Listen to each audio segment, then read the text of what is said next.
been like 5 weeks already. You can know the length of the lockdown with the length of my beard. Okay, Manish also was clean shaven in the previous talk, and now he's having a healthy beard as well. Okay, so welcome to Focus. Welcome to the fifth talk. Right, today we shall be talking about Kyrgyzstan. Okay, it will be very similar to how we did it the last time. We'll break it up into 4 parts. Manish will do the first part this time because we always realize the essential information is being given too late. It should be given at the start. So Manish will go first. All right, after which I'll come in, then Manish will go again, and then I'll finish off. All right.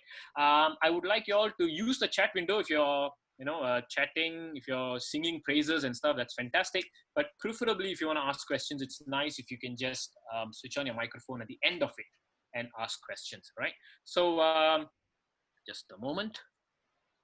That is, there we go. All right.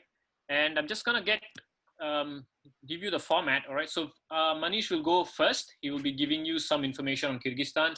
Both of us have been there for the first time. Okay, so both of us have been there only once, I should say. All right, not the first time, but yeah, only once. Okay, so each of us went in different seasons. Manish went in summer, I went in winter. Okay, each of us used a different approach. All right. I shot on film, Manish shot on digital. All right, so our photos will also look markedly different. Okay, so you'll see how the landscape changes, how the people's clothes change as the seasons change. Okay, so without further ado, Manish, are you ready? Yeah, I'm ready. Okay, I'm going to stop here and then you can take over. Sure.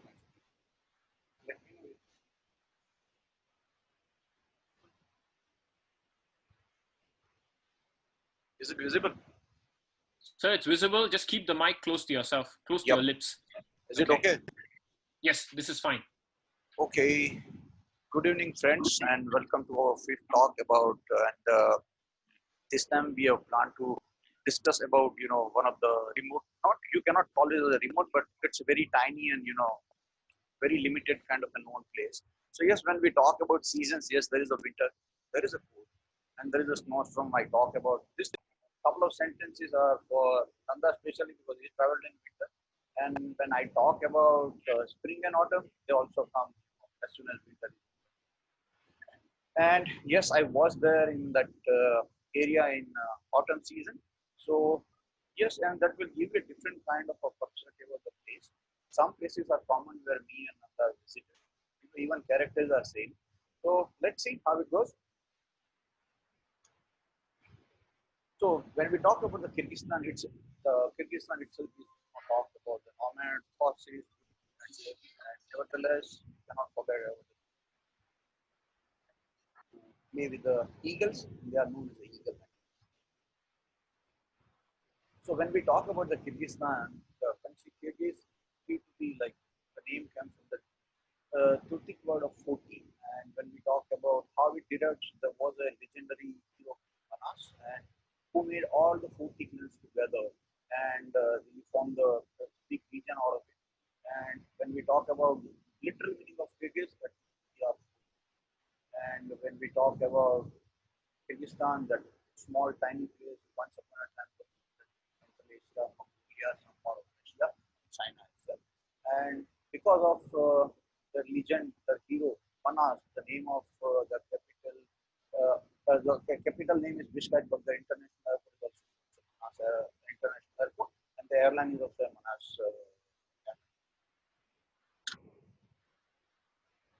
Yeah. So a little bit about me. I think most of people know mine. I'm a professional travel dog.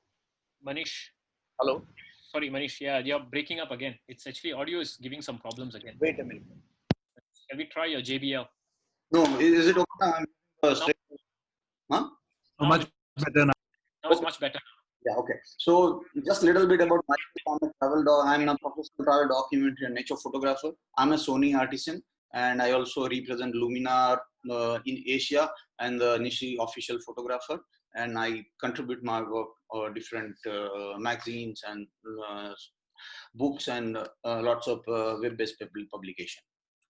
So yeah, when we talk about the Kyrgyzstan, it's always a question where this particular tiny country is lying. So here, like when we talk about, this part of the world, you can see, a couple of big countries around like Russia, Mongolia, China, India, and then you start looking at around the smaller places like Iran, Afghanistan, Pakistan. Then we talk about Uzbekistan. So this particular small tiny country, Kyrgyzstan. It's surrounded by a part of formal Russian Union.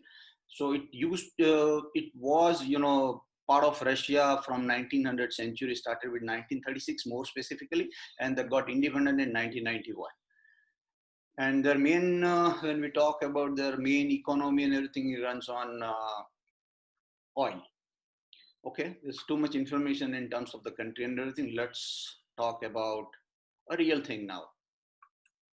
So I decided to travel this place in 2017, and before that I did not have an idea, where is this country all about. So one of my friend who was helping me, and both of us were traveled together in this tiny country. And actually I was very much fascinated about eagle hunters, because I have seen lots of pictures coming from Mongolia, and I was really wanted to go to Mongolia, not the Kyrgyzstan. And then this proposal came into, in my email box saying that let's go to Kyrgyzstan. I was wondering, what the hell, where the hell this, small country is all around. I started looking about this country, and then finally I came to know that the eagle hunters, they were in Kyrgyzstan first, and later on the Mongolian king Genghis Khan took them, back to Mongolia, and then slowly that Altai mountain area started becoming very famous about this eagle hunters. So I decided to, travel from Delhi. I'm from India, so I traveled to, so Delhi is the place which is like, close by. There were a couple of airlines were there, but I decided to travel to one of the airlines which was taking me in uh, via Almaty, which is a capital of Kazakhstan, which is like, close by country. And when we talk about Almaty and Bishkek, it's like 3 hours drive. We didn't know that. And if I want to travel, I need a visa. So that's a typical, Russian style of, getting a procedure of the getting visa. Being an Indian, I need to have a visa to land in that country. And like it took me like almost like 15 20 days to get my visa. First of all, you have to get the invitation from travel agent. They make sure about your passport. The invitation comes finally in some Russian language, which you really don't know what they are writing in that particular letter. So you have to fill up your application going along with the letter. So Kyrgyzstan embassy is there somewhere in Delhi, so I have to submit documents out there. It takes 3 to 4 days. Unfortunately, it took me like almost 15 days to get my visa. Finally, yes, everything was there in my hand.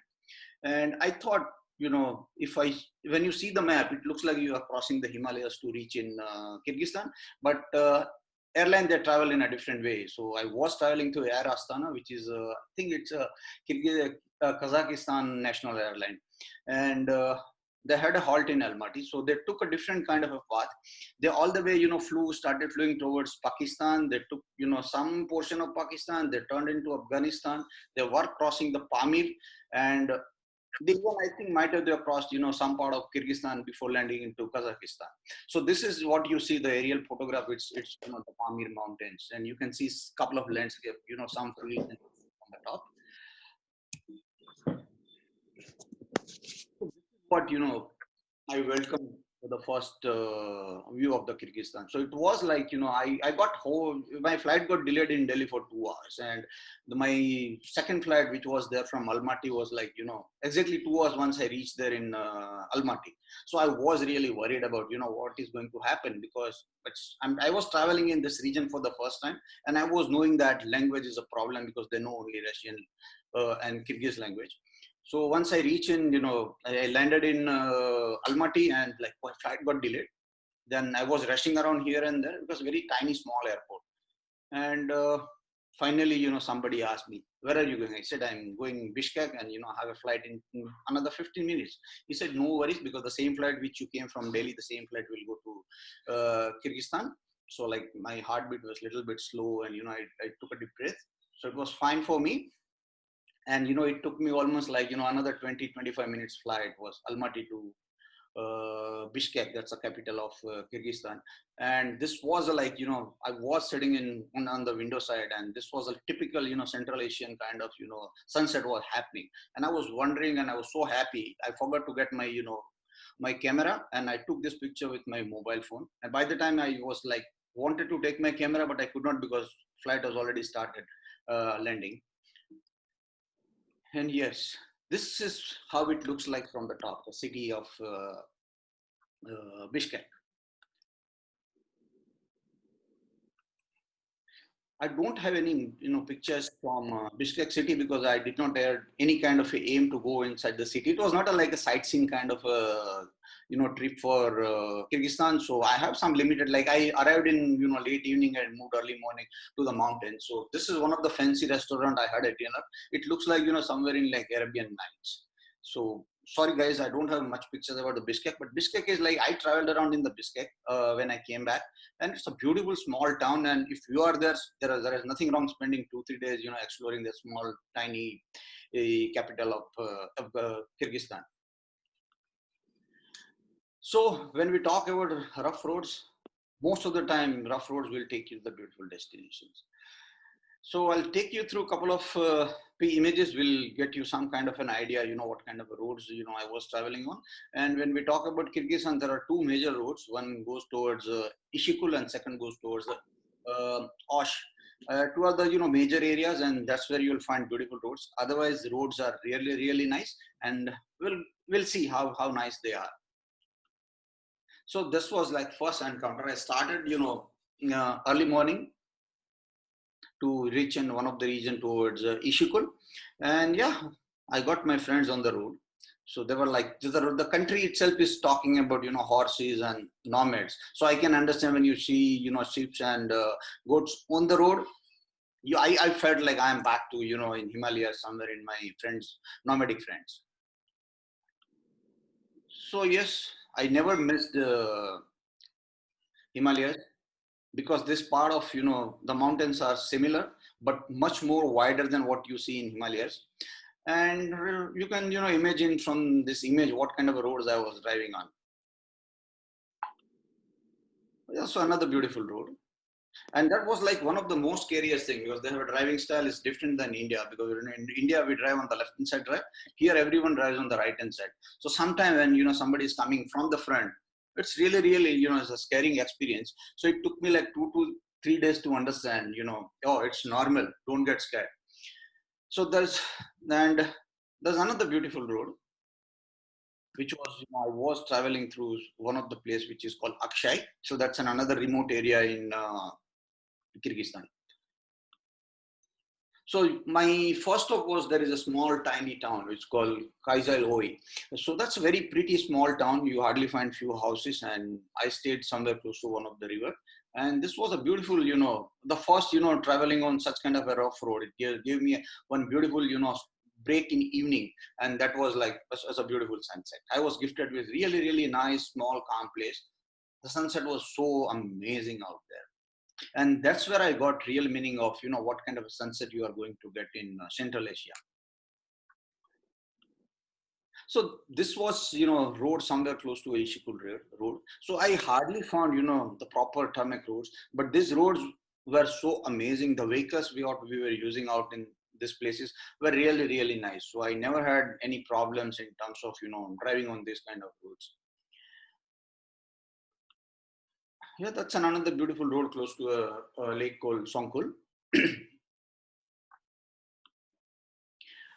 This is what road towards Akshay, because this area is lots of mining and coal mining. Even there is a gold mines are around there. So you can when you are driving in this road early morning, these things are normal, and they are still using very old Russian cars like Lada and couple of other cars, and it's really take you back in that kind of era where you feel that you are still living in somewhere in the history. So so our mode of transportation was this vehicle, and couple of other vehicles we also change in between. And we used to have picnic lunch all the time. So we were exploring places, and we would not we did not want to miss some places, because we are stopping in some restaurants and some places for for our maybe for the coffee break, or maybe for our lunch break. So we decided to have a picnic lunch, and our portable stuff traveling with us, so we can eat whenever we feel like that. So this is one of our picnic lunch spot. This is another spot where we stop for the coffees. So that's in the wilderness, nowhere, no human beings around, and that gives you a different kind of a feeling when you're traveling like this. And yes, of course, I'm a vegetarian, so must have some kind of a vegetables traveling along with me. So there's a small stove we used to, make coffees and chai, whatever we want, and we used to make sandwiches and stuff, other stuff to, make our stomach really fulfilled, so we can travel along with it. And this is one of the road which is close to one of the unknown pass. And this road is like it was a it's almost like a autumn, so it's a pre-winter days, so everything was turned in a golden color, and the water was really less. That's what we came to know. This plateau was almost like around 4,000-meter height, and we reached to the pass, and we really welcomed, which was a scary thing, a skull of maybe some animal, maybe the cow or maybe the buffalo. And there was a beautiful glacier on just in front of us. If you can see here, this is particular area is it's really like a beautiful glacier around there. So I wanted to be out there, but we were told that it takes at least 2 to 3 days to reach out there, and you need a camping equipment and everything. And we were not prepared for that, so we decided to move on. And yes, in Karakul region, we travel in this kind of old Russian jeeps and this kind of a roads. I don't have this Zoom does not show you a video really well. Otherwise, you really can understand. This car was even fast. It cannot go faster than your walking speed. And some people, they were just walking. They were just hiking around in this area. They were just overtaking us all the time. And sometimes, yes, we use this kind of a transportation. So we wanted to visit at one of the lake. Either you can walk there. Because of the water, vehicles cannot go. So we decided to, ride on the horses. And fortunately, the person who is riding this horse, the name was Chingiz. And he also behaved in the same manner. He did not, obey any kind of a rule. When we wanted to walk around, he just wanted to stand there. When we wanted to, cross the water, he wants to drink the water. So I'll take you through a couple of images which can talk more about the grassland, mountains, and the lakes. This area is known for it's a beautiful mountains, and it's very difficult for you when you're shooting landscape to escape from the horses. So this was I just reached in the place called Songkul Lake. And this was, you have to reach to this place like crossing after 3,000-meter height. This is almost like 3,500 meter or maybe a little more altitude. But somehow one thing which I noticed in Kyrgyzstan, if you are at 3,500 to 4,000 meter high, you will not feel that kind of altitude problem the way you find in Himalayas. So this was like a beautiful, the meadows, the rolling hills were around, and clouds were playing its own role. And that gave me a beautiful, picture of a rider, a horse rider who was just crossing the meadow and was getting close to his own animals. That's another, like after I was waiting, I was almost lost in the beauty. So I decided to stop and, breathe that mountain. And I saw this frame and I was wondering if, if I can get some kind of, object which I really can, play around, and I can get the reference point where I can show that, how this place is majestic, how big it is. And suddenly this rider, just when you see this particular shadow, it is like, getting the hill down. And suddenly that person decided to come up to look for his animals. And he has just fulfilled my frame. That's another scene where, the rider is just, taking all his animals, mostly sheep. He's just taking on other side from the hill. That's just not the sheep and goats. You'll find, people are having horses along with them. So some people, they specifically work only with the horses. So there you'll find, tons of horses, everywhere. One day I saw almost like 100, 200 plus horses. One guy was, just making sure that they are in the wilderness, in the control. They are grazing so well because winter was just about to come. And you really, really can't escape from horses. Wherever you go, whatever you want to take pictures, horses are everywhere in your picture. And this is a Sankol lake where the small, tiny tents, what you see, that's a traditional tents of the nomads, which is known as a yurt, and in Mongolia is known as a ger.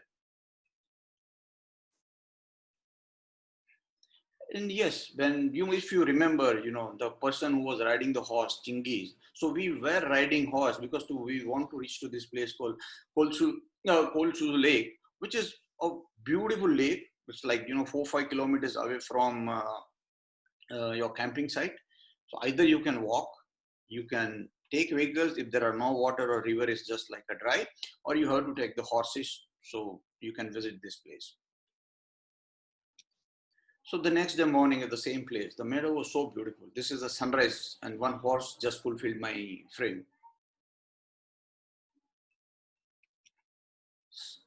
The same place is another morning.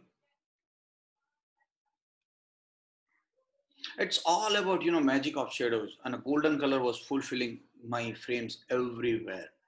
I love this kind of pictures to shoot, and this is like plenty of opportunities: shadows, mountain, hills, rolling hills, some cows, some water. It always makes your dream come true as a landscape photographer. I think probably this is the only picture where you don't see horses. This is one of the evening in one of the camping site. So that's where like the hills were completely golden. It was color was as usual Central Asian red color was just started coming in. Probably I can't get out with the horses. So that's the same place. In the previous picture, there is a river below out there. That's a beautiful light is coming from the side. Horse rider was just riding. He was just going towards his camping site. There's probably another shot where you can see, animals are on the distance, they're grazing, and the last light of the sun, and the mountains were really, really, because of the clouds and everything, it was coming under the shadows. Was the entire frame is becoming like, it's some kind of a magic is happening in front of you. That's another, place in the morning where, you really can see that, how those mountains are and the rolling hills are making your landscape so pretty. Yes, when we talk about the place, which is known as a Switzerland of East, you cannot go wrong with the alpine kind of trees and the and the streams and everything. So as soon as you come down to the lower plains, you start getting lots of greeneries and streams and rivers around. So this is like one of the evening I was crossing in the forest, and this is what I got it. This is another, area in Karakol. You have to cross some like 2,500 meter place. You get down in the valley, and this is what it looks like.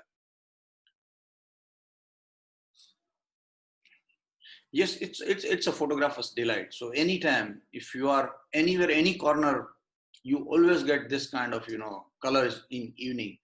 And this is on a Ishikul. This is on a Sankul lake. So it's like wildflowers and the red sunset makes your frame like you are not going to get this kind of a thing anywhere else.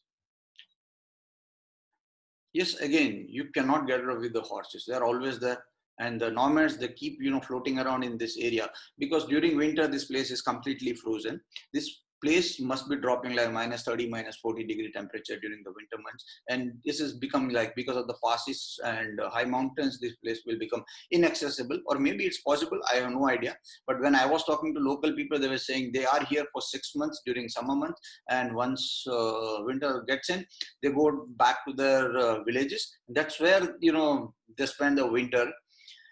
And I met some people, they were like really, really living in the remote regions where they did not leave, that they were not, when they asked them, they're saying, we don't leave our place, we stay here in the winter also. So you can imagine what kind of hard life these people are living.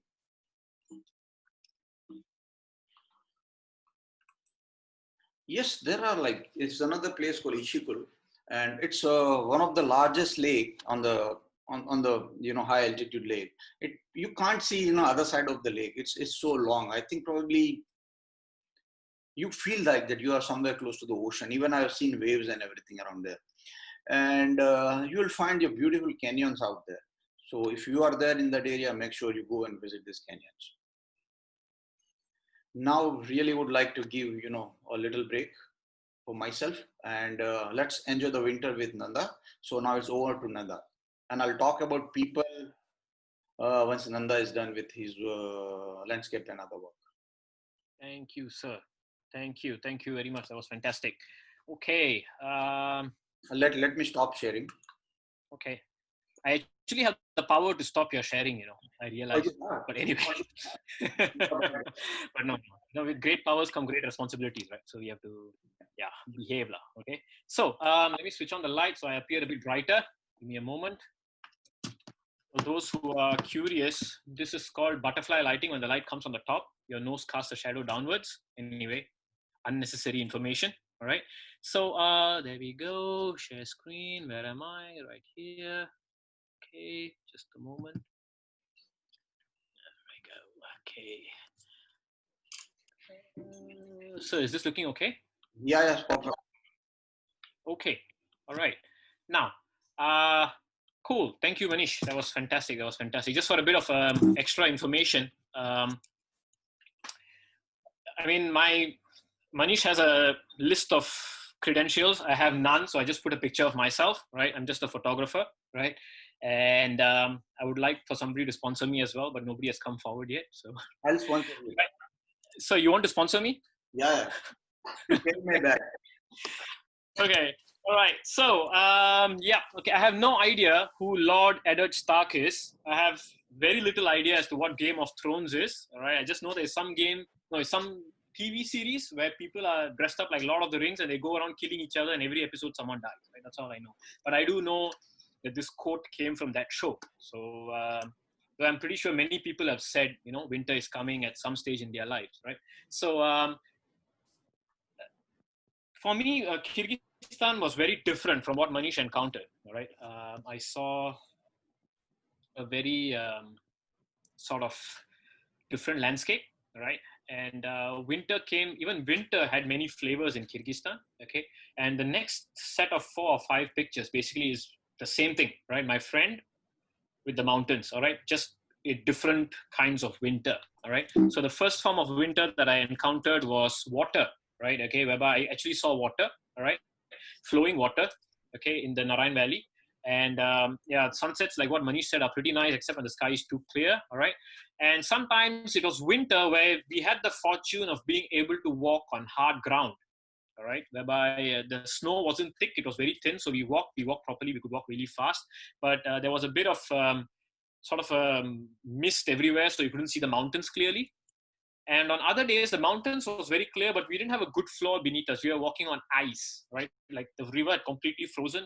So when we walk on it, you walk at about 20% or 30% of your regular speed. All right. Most people with all your gear, you should be able to walk at about 4 kilometers per hour. But here you probably slow down to like 2 or maybe even 1.5 kilometers per hour because it's a high risk of slipping. Right.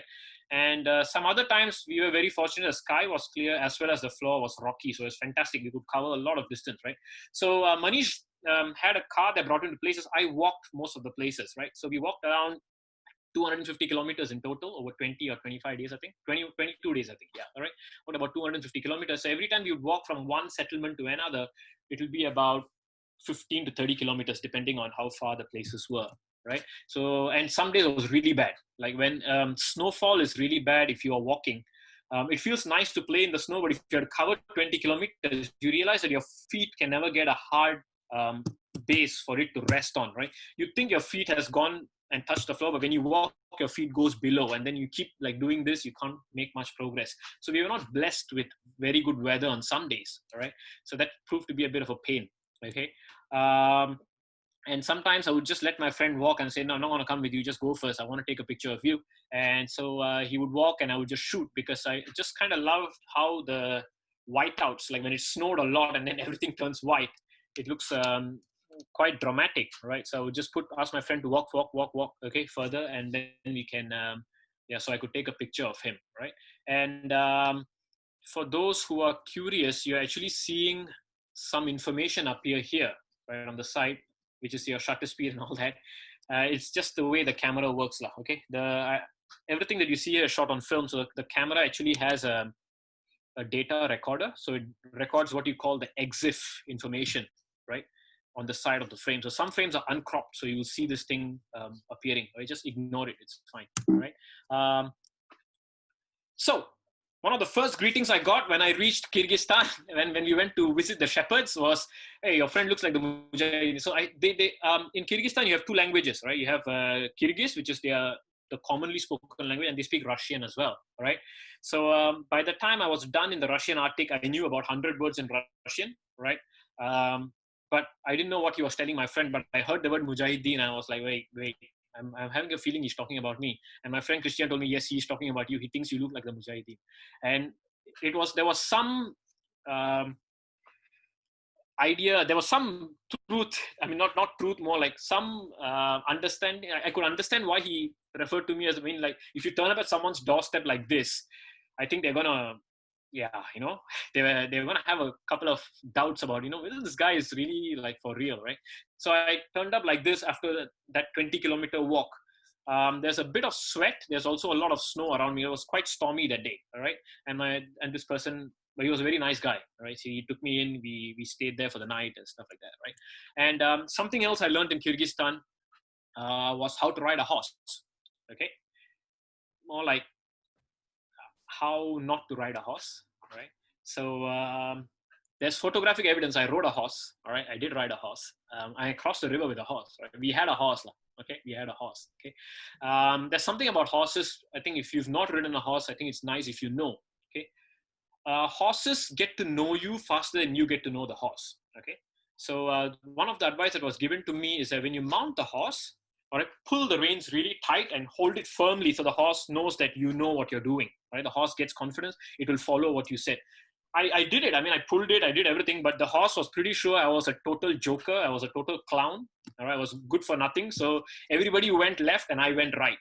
So completely, yeah, totally like couldn't control the horse at the start. Okay. And then Christian was like, my friend was like, "Hey bro, you really got to exert some force and, show the horse who's boss." Okay. But every time I would mount the horse, it would pull a surprise on me. Okay. And horses have this capability of being spooked. All right. So sometimes, like in this shot, like 10 seconds after this shot, the horse jumped up and it ran because it tried to drink from the water. A piece of ice hit it and it got spooked. It just jumped and ran. Luckily, I held on, so I didn't fall off. Okay. So it's not a good idea. If you've not ridden a horse, please don't sit on the horse with all your backpack. The chances of you falling off are very high. I didn't fall down, but it's not a good, experience. All right. But the horse kind of knew that if I was in front of it, that it could take me for a ride, like literally for a ride. It could, like, if I sit on the horse, it'll just go any other way it likes, but where it's supposed to go. All right. So that's why very often when we traveled, and if we had two horses, if normally we had one horse with us, but we would borrow a horse from someone and we rent a horse for a daily basis, right? And wherever possible, I would let the horses walk and I will walk alongside the horse, especially when we go on downslopes. All right. So when you go on downslopes, I would normally not sit on the horse. I would rather just walk because it's much easier, right? But when you go on upslopes, of course, I'll sit on the horse and walk up. It's a bit easier as well. Okay. So the first group of people I met were these guys called the Eagle Hunter. My initial purpose of visiting Kyrgyzstan, all right, was actually to take pictures of the Eagle Hunter, all right? And the information that I had received was that in summer, eagle hunters are not doing real hunts. They are normally doing stage shows, right? Stage shows meaning that you bring tourists and then the eagle hunters have a set of rabbits that they keep. And I think you know what's going to happen next. They will take one rabbit, they will get their eagle, they will send the rabbit and they will set the eagle loose on the rabbit. Okay? It's not for the faint-hearted, all right? The kill rate is almost 100%. If the eagle touches the rabbit dies, and it's not a pleasant death. It literally gets squished to death, okay? So that's not what I wanted to see. And I was very clear about that. I said, look, bro, if you're going to throw the rabbit and feed it to the eagle, I'm not coming anywhere near you. They said, but of course, they also told me that they do the real hunts in winter where they actually go out to the mountains. They actually climb up to the mountains and then they let the eagle hunt on real prey. Okay, real prey like marmots, rabbits that are not resting for the winter, foxes especially, all right? So quite a lot of foxes are out and about. So the eagle actually kills the fox. Okay, so these are the first guys I interacted with. And they actually turned up in like normal clothes. I said, well, I had 2 days with them. And the first day we got absolutely nothing. All right, we got absolutely nothing. So we went up, we saw a couple of rabbits, but they quickly hid before the eagle could actually go and reach them. All right, so we couldn't find them. So the first day was wasted. The second day at about 2 p.m. was when the eagle actually caught an animal. right? Okay, and the eagles generally have a sort of a crown on their head, which their eyes are blocked. They have an eye patch. I forgot what's the name, right? And you can see it vaguely on this one, the motion blurred hand. Bad photographer, couldn't keep the model steady, right? Okay, so you can see this. It sort of covers the head. Okay, but once you open it up, the two eagles go at each other. Okay, these two eagles are have very different upbringings. All right, the gentleman on the left is Ishanbek. He's like a very famous falconer. He's like won awards and everything. Right, the gentleman on the right is Ruslan. Right, that's his protege, his student. Ruslan is his student. Right, and Ishanbek's eagle was caught when it was an adult. It was already an adult eagle. They set up a trap and caught it. All right. Ruslan's eagle was caught when it was a baby.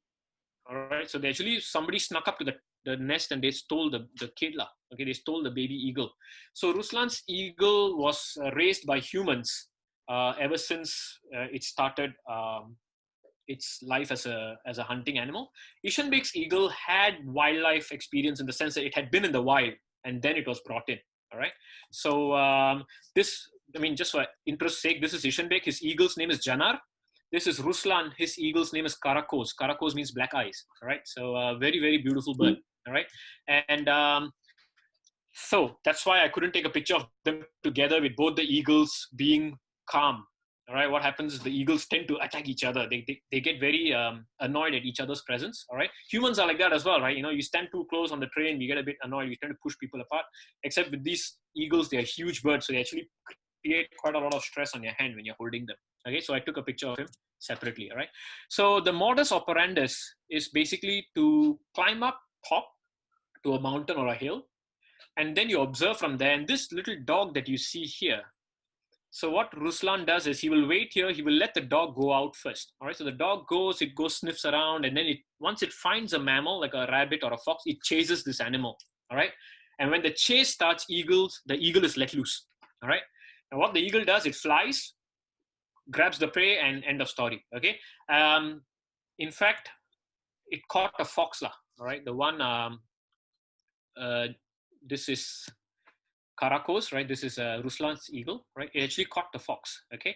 And at the start, the eagle hunter here, Ruslan, told me that the eagle actually thought the dog was the prey. The eagle actually went after the dog.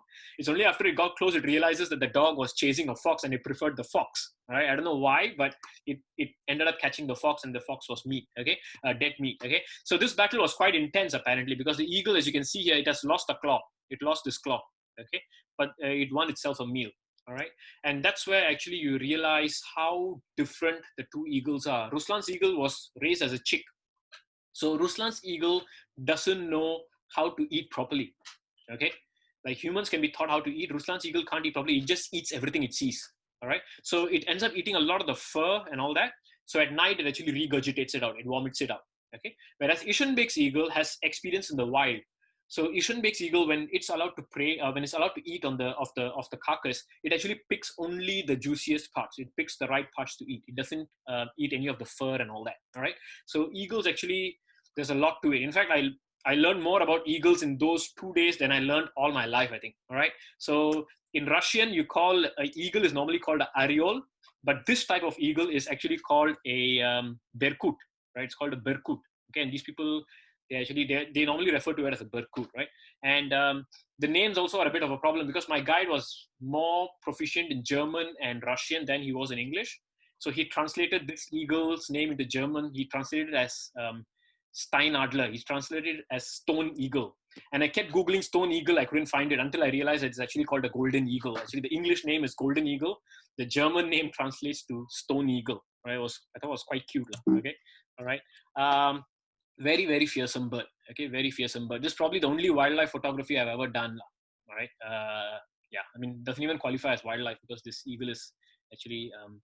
So it's a very interesting relationship. The eagle is not completely tame. Okay, the eagle still has a mind of its own. All right. You can just take it as the eagle is actually okay with the humans being around. All right, and it's okay coming back to the human at the end of the day. That's all. All right. It's not. You can't just tell an eagle to fly here or fly there. It will fly where it wants. You can't do that. Okay. It's the same. Also, you realize if you ever live with reindeer herders as well, reindeers are not completely tame. They actually have a mind of their own. All right. They move around in the herd. It's more like the human follows the herd than the herd follows the human. Same thing with the eagles. They are generally not dependent on humans. They just, yeah, all right.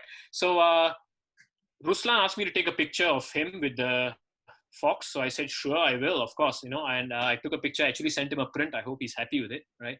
And the fox looks like it's asleep here. It doesn't look like it's dead, lah. Okay, it is asleep. It's asleep forever, lah.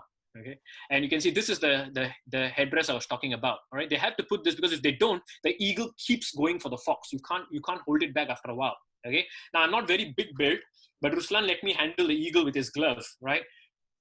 Yeah, when it lifts it, you can actually feel the force. You can actually feel yourself being lifted. I'm like, if I was any lighter, I think he would have just lifted me up straight away. All right, pretty amazing bird. Okay, but King of the Skies, Raptor, Master Hunter, all these titles we give the bird, but he travels in this little wooden box here. Okay, so at the back of the car, they just open, they put him inside, they close. But the journey is not long; it's just about 5 or 6 kilometers from where they were living, so it's okay. You know, the eagle hangs around here, and then they take it out. They have it. It has its own like sort of a house where it stays. Okay. All right, so yeah, you can be as fearsome as you want, but you still need a Japanese car to bring you around, right, wherever you want to go. Okay, so that's the first story. The second one is about a shepherd. Okay, something that Manish said earlier. Manish said that you always see horses everywhere in Kyrgyzstan, right? And there's a lot of truth to it. All right, Kyrgyzstan is actually known for what are called the Przewalski horses. There's like some of the best breeds of horses actually come from Kyrgyzstan, right? And most Kyrgyz people, I mean, when you look at them ride horses, you would think that even before they started breeding, they could actually ride a horse.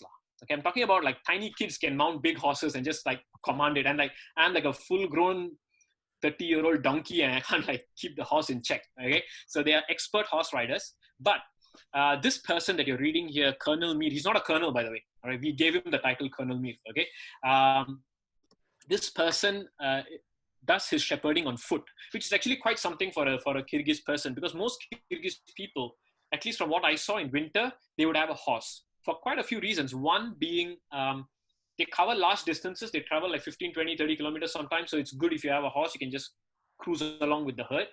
The second is you can also access different parts of the herd, right? If you find any goat misbehaving or something or going astray, you can quickly take the horse and go wherever you want, all right? And third, of course, there's a serious wolf risk in Kyrgyzstan, all right? A wolf is considered a pest. You can actually make money if you just shoot wolves. You can give it to the government, they pay you money, right? And you can get like $160 if you hunt a wolf, right? But this shepherd was strange because he used to shepherd on foot. Okay, he would walk like 15 kilometers, 20 kilometers on foot every day. Okay, so his name was Mir. Mir, I think, either means world or it means peace. Okay, and we had a lot of conversations together. We had a lot of. My friend will help me translate, and then I will ask him things like, what does he think is the purpose of life and all that? And he answered that, our purpose of life is actually to make the world a better place for our kids, which I thought was very nice. He actually thinks about his kids, and yeah, it was really, really nice. And this person, we gave him the title Colonel because of that. Okay, we were talking about how military ranks are different in different parts of the world. So I told him like the Singapore ranking system, Lance Corporal, Sergeant, Staff Sergeant, Master Sergeant, first, second warrant, first warrant, whatever. And then he said the Russian ranking system, and then he came to the officer and he called it a Polkovnik, and then we translated Polkovnik as Colonel, right? Hence, this man is called Colonel Mir. All right, and he's one of those people that actually like the old Soviet times. Okay, so he's one of those people who says that actually in the Soviet times we had it really good. Shepherds, right, they are suffering now, right? A lot of the grazing grounds are being taken over. Some issues shepherds are having as well with the government and stuff. Okay, but this person was very happy about the Soviet time. He said, well, you could make a living just taking care of sheep. Okay, it brought him money, and I could travel to so many places. He says, right? He says he did his army somewhere in the Urals. He did his. He has been to other parts of Tajikistan and things like that. Now he says that, well, it's a lot different now. You feel like you're trapped in a small country, right? Okay, but I mean, put it in perspective. Kyrgyzstan is about 200 times the size of Singapore. All right, with the same population. Singapore has about 5 to 6 million people. Kyrgyzstan also has about 5 to 6 million people. But in Singapore, it's like 700 square kilometers. There, it's like 7 times 200, right? About 150,000. Sorry, whatever. Yeah. Okay, so it's much bigger than Singapore.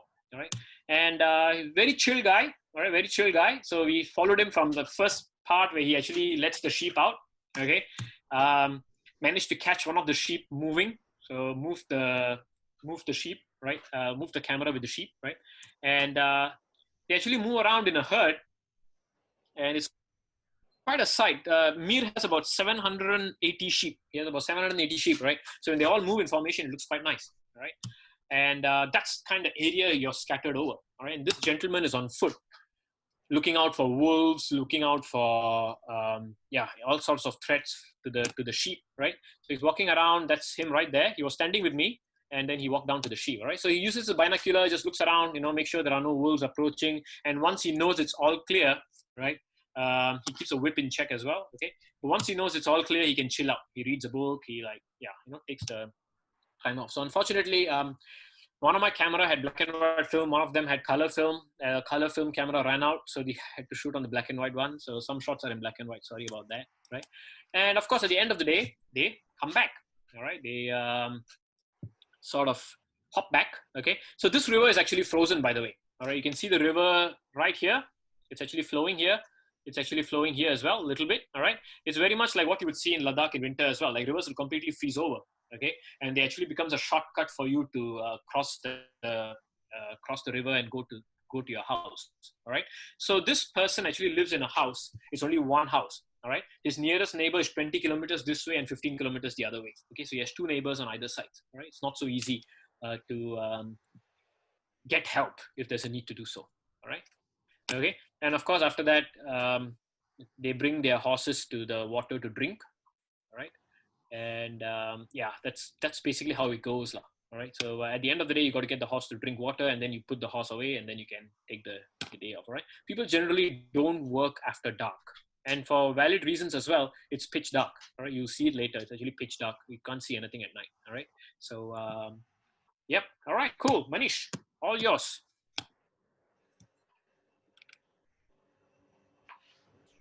Thank you so much, Nanda. You brought me back to my, the nomadic days, whatever I'm spending. Nanda, some fun on it. And that's where, I really feel that because I should be there in, this area again. Anyway, I'm planning for it. So I'm going to talk a little more about the life in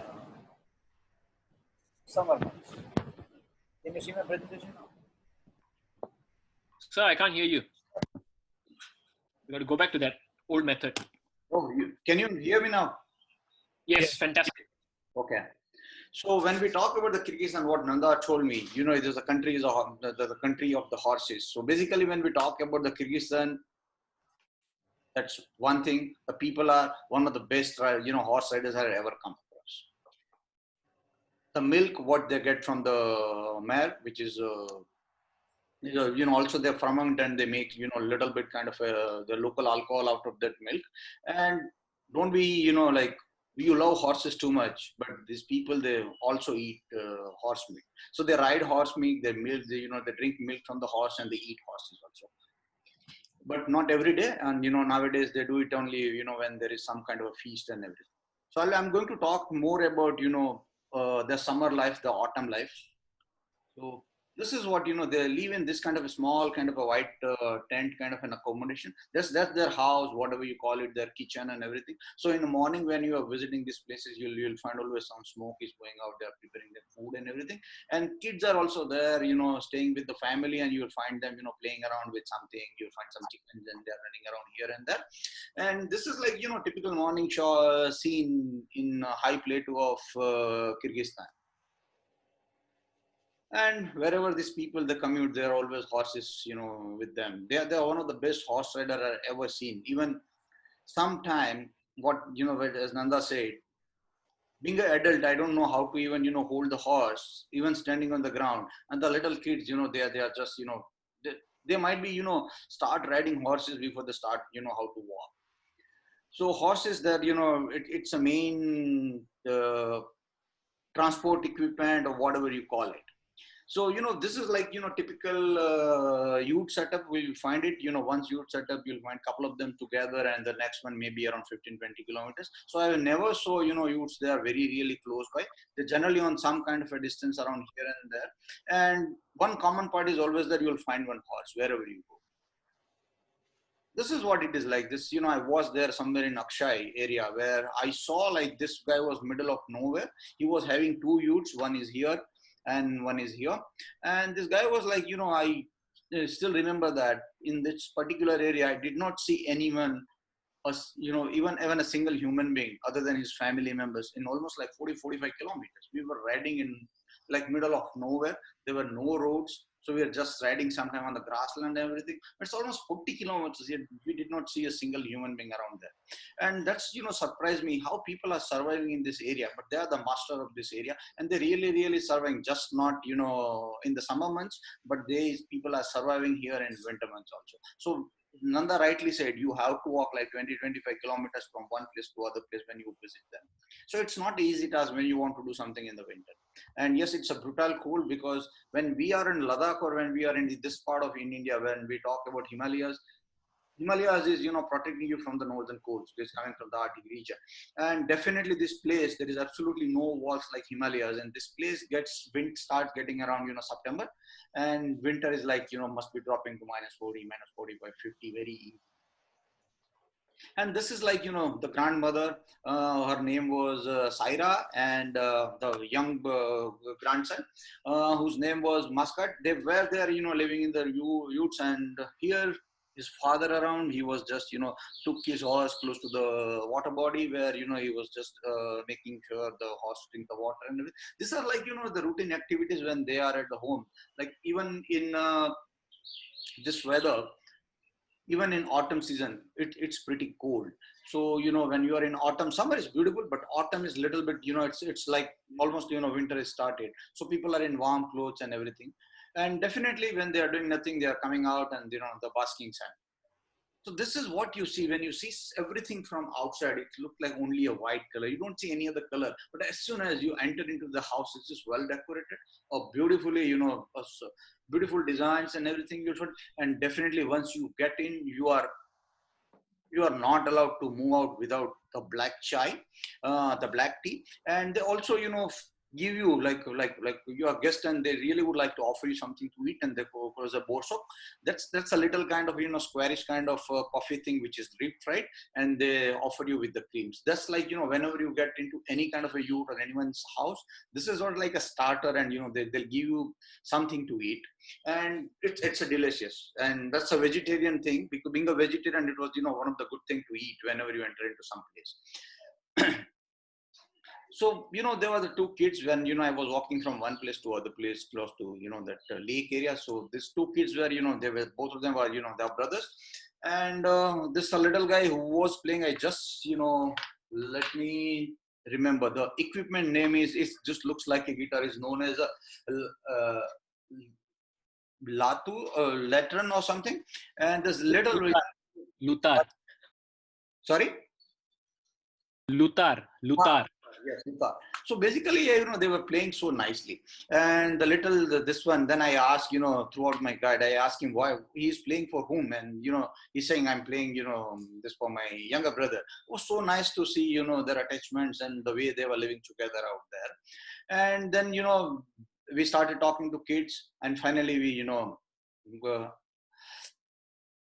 asked to, get into the youth where, they were like preparing the meal for some guests were, supposed to come. So they were preparing some meal from, the guest also. So this is like, she's like, she's the head of the family, and that's why like she was preparing everything. So we asked her, if we can take our pictures and everything. Yes, this is what is, we got it when so beautiful light, things were, it was really, really, nice, settled everything inside the youth.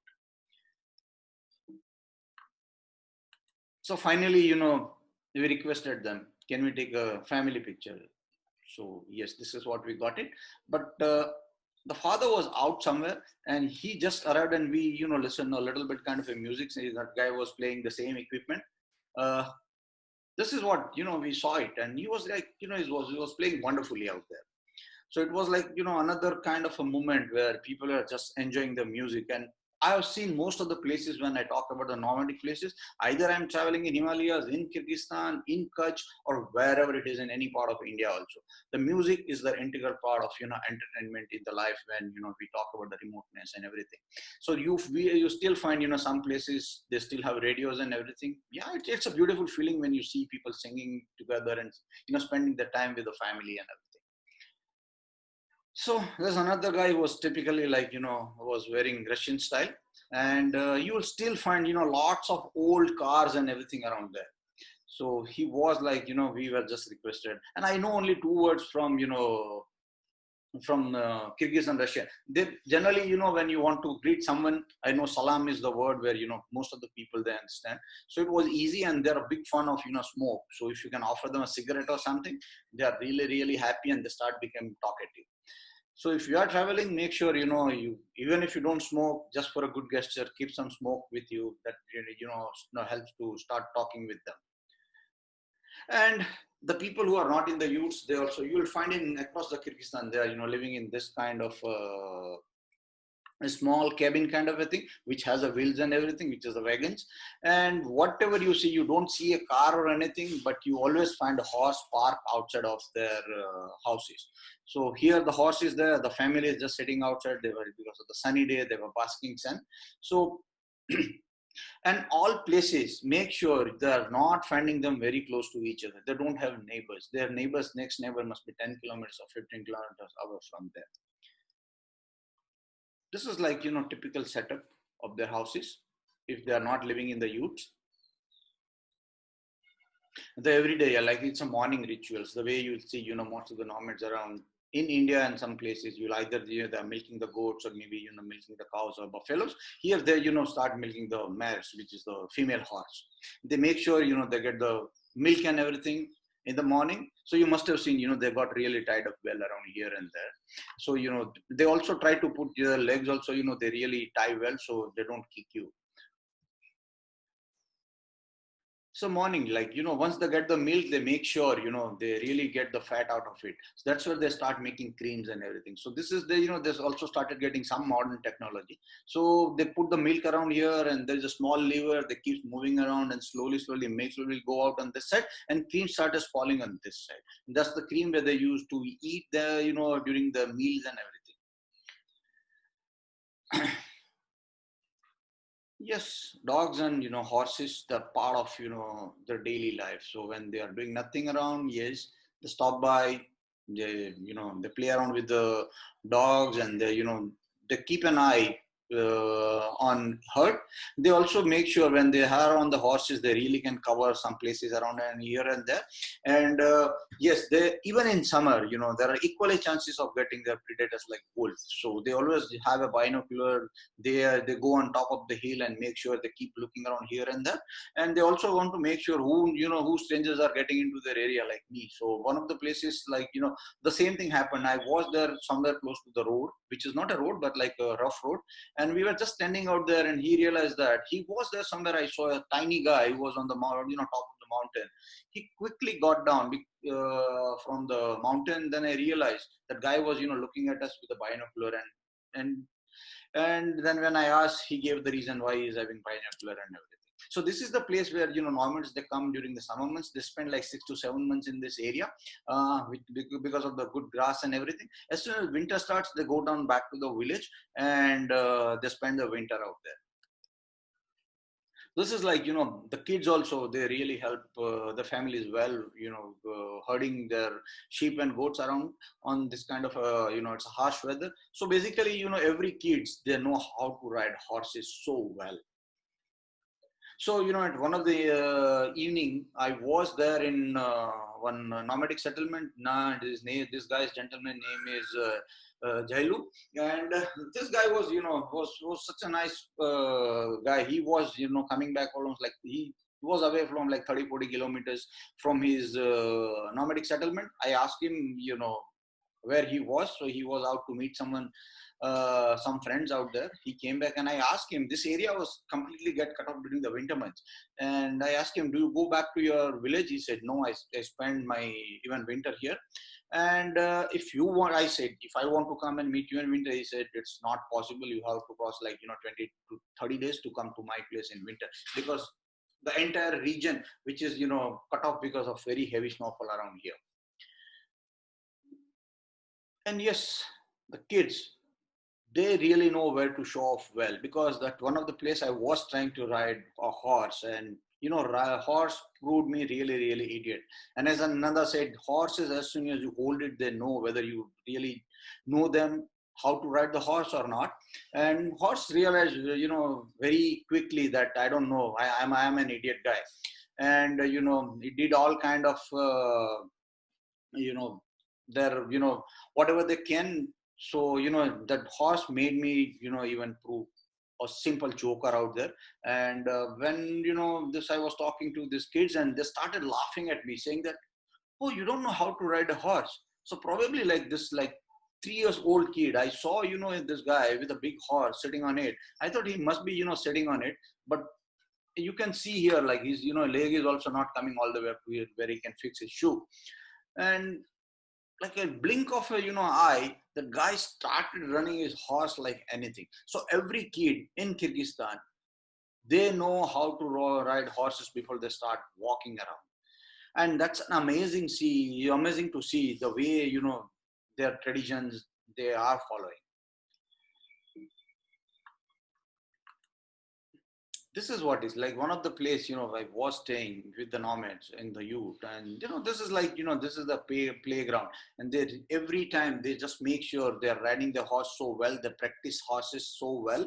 And yes, and another animal is also participating to make sure horse run fast. And why they are practicing, that was always a question. Because there is a national game called Cockboru, where it is known even famous in lots of other places in Central Asia. That's where there's a carcass of dead sheep, and they generally like play like a football. And there is the game is absolutely like a crazy game. And people also fight to make sure they get the carcass and put on the other side. And yes, sometimes dogs also participate, because they are the friends, and they also wanted to see what's happening around. So this is seen from a Cockboru game. Yes, this is the majestic bird. And for this only I went to Kyrgyzstan. So I do wildlife and everything. So I had some idea about the golden eagle and everything. But when I saw this bird, it was so majestic. And it won't weigh more than 5 kg, the adult one. And when you hold them on your hand, you realize that this what this bird can do. When they spread their wings, it's coming like almost like a 2 meters kind of a wingspan. So they really can cover you well. And that's where when we talk about the animals like wolves, foxes, rabbits, how they are killing it. So my encounter with eagle hunter was a Ruslan once again, because they are, when summer months, they don't do any kind of real hunting, but they do practice for themselves, or maybe they'll do a showcase kind of a thing for the tourists. And I wanted him, I just wanted, because I've seen some documentaries how eagles are hunting and everything, and the Ruslan was eager to show us the how eagle is hunting. So we have just finished. I said, you don't need to kill any rabbit or any animal, but they also keep some kind of a carcass, or maybe a skin of fox, or some kind of animal. So they make sure somebody, a small kid or somebody, is running with that, and they pretend that the animal is running, and they do a practice. So he said, do one thing before you take pictures, make sure you see some activities where how bird is hunting. And this bird, they are taken most of the time when they are like very small, maybe like 3-4 months to 6 months old. And they are part of the family. It's not like their bird is just for for a pride or something. They treat them so well, and every successful hunt, they will be greeted with some kind of rewards of meat and everything. And this bonding is so well, they just have a bonding for last at least like 15 to 20 years. And they make sure after that they leave them back to the wilderness. So it's also important for the bird to leave the wildlife once again. And because of the predator bird, prey bird, they are aggressive. So most of the time they make sure the birds are not, fighting with each other or not getting unnecessary angry or aggressive. They try to, hold a small cap on their head, so that covers their eyes and bird feel that it's a dark somewhere around. So this was like, I asked Ruslan to pose for me, so because we didn't want to see, that kind of a real hunting and everything, but we wanted to make some good pictures. So this is his summer attire, which is completely different than what they wear it in winter months. In winter months they'll try to put some kind of, heavy thick woolen stuff, and on top of it whatever, they want from hunt, like fox skin or maybe the wolf skin, they just try to, put on them, so they look completely different. And in earlier days, when we talk about these eagle hunters, it used to be a tradition. There was no means of, feeding their families during winter months, because it was very hard to travel around and find food. So they were training these birds to, get the hunts, and that's where they were, getting the meats and everything for their family. So you can see what kind of a bonding they have. And you can see a small cap which is there in their hand. Even I forgot the name. I just need to look somewhere beyond from my note what they call it.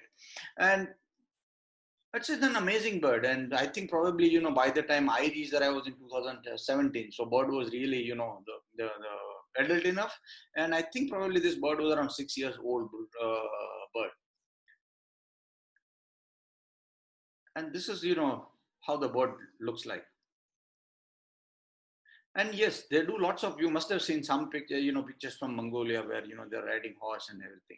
So this is what I wanted to do it. And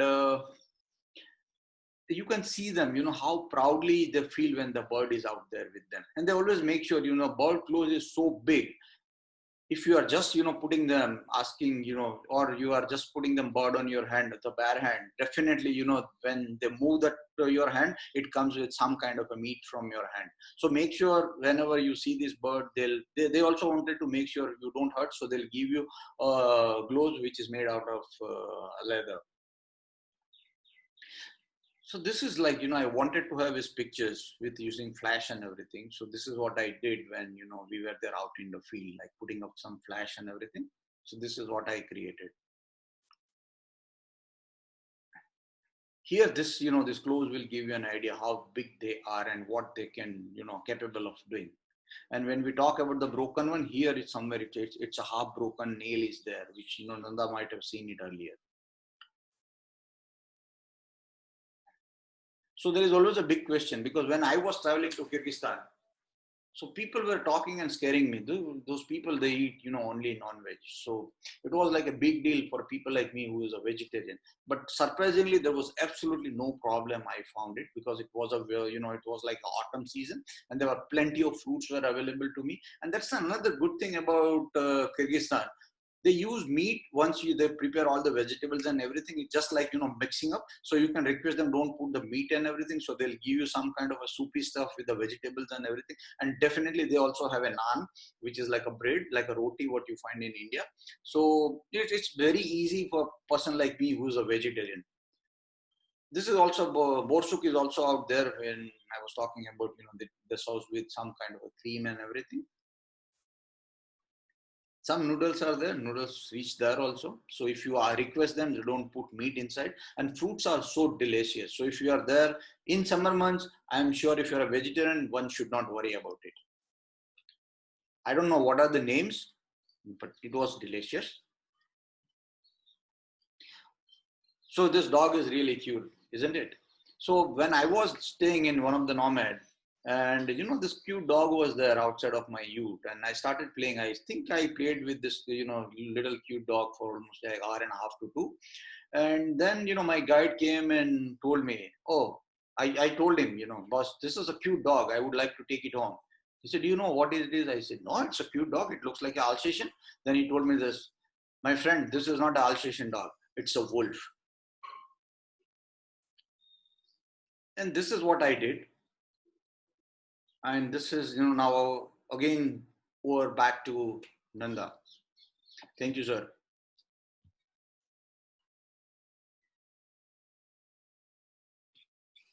Okay, thank you, Manish. That was fantastic. Wow.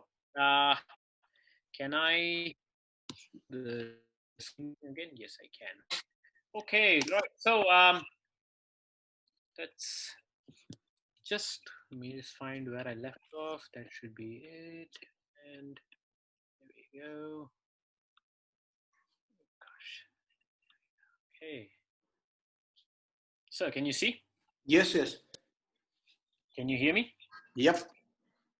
Okay. All right. Now, just a bit more information as well for those of you who are um, talking about. I mean, he just talked about vegetarian diet. I'm a vegetarian as well. All right, and I was there. Let me just switch on the light. I want to see a silhouette otherwise. Oh, right. So, yeah, I was a vegetarian as well in winter. So actually, yeah, all the fruit options are all almost gone. But the good thing about Kyrgyzstan is people don't just eat fruits directly; they also dry them for the winter. So their dry fruit supply is fantastic. All right, and Kyrgyzstan has the world's largest walnut forest, if I'm not wrong. Right, and so the dry fruits there are fantastic. Okay, you can just buy like 5-10 kilos of it. That's what we did, lah. All right, since we didn't have fruits in winter, we actually bought dry fruits for like 10-15 kilos, another 10 kilos of buckwheat, some chili powder, and some like so-called garam masala sort of thing, and we just cooked our own meals everywhere we went. But every house will have bread. They'll have like a range of jams from different fruits, right? Raspberries, all these fruits. So it's really like a lot of marmalades and stuff. It's fantastic, right? Food. Um, Even if you're a vegetarian, you won't be disappointed, lah. All right. So like what Manish also sold, all these soups and stuff. Okay, it's actually pretty good, pretty good. All right. And for those who are interested in the Lada, for the Indians, I think if you've seen a car in India called the Fiat 118NE, the Premier 118NE, that's exactly what a Lada looks like. All right. I don't know who copied who. I'm pretty sure the Indian design is a copy of the Lada. All right. Terribly inefficient, but it sort of gets the job done. Okay. All right. So the next part, when we travel, the other issue I normally have is bathrooms and toilets, right? Okay. So in Kyrgyzstan, I think even in summer, you actually have what are called, in Ladakh, you call them eco toilets, or you call them like a compost toilet, right? Because there's no, okay, let me just get rid of this window first. Right? Because there's no like a toilet bowl and a flush system. It's basically just a hole in the ground, all right? And very often you'll see this innocuous looking shed in the middle of nowhere, okay? So there'll be houses. Like the biggest village I went to had about 6 houses, right? Everywhere else, there was only one house or maybe 2 or 3 houses. So the biggest village I went to was called Trieste. It's also in the middle of nowhere, right? Okay. It had 6 houses, and 6 houses shared, I think, 3 toilets in between them. This was one of them. Okay. It's definitely a toilet with the view. The door is on the other side, by the way. The door faces the mountains, right? It's fantastic. Okay. But there's a little bit of an issue because the door is not perpendicular to the floor. It's actually slightly leaning forward. All right. So the door opens like that, but it's actually leaning forward. So even if you close the door, sometimes it just opens halfway. If the wind is too strong, or if the door didn't quite hold on to the edge of the frame, right, it actually opens up. So you're there squatting, you're all ready, and then the door opens. So it's actually a bit of a panic moment. It's like, oh gosh, how am I going to reach for the door? You can't, because it's reaching outwards, right? And you're already squatted down. Like I'm like in down and these kind of heavy clothes. I can't just get up and move. So I got stuck in. I mean, it's a very nice view outside at night when you can see the moonlit mountains. You think about things like whether life is a problem to be solved or a mystery to be unraveled. But you also fear if somebody's going to walk in front and get a glance of you. Get a glimpse of you doing your stuff.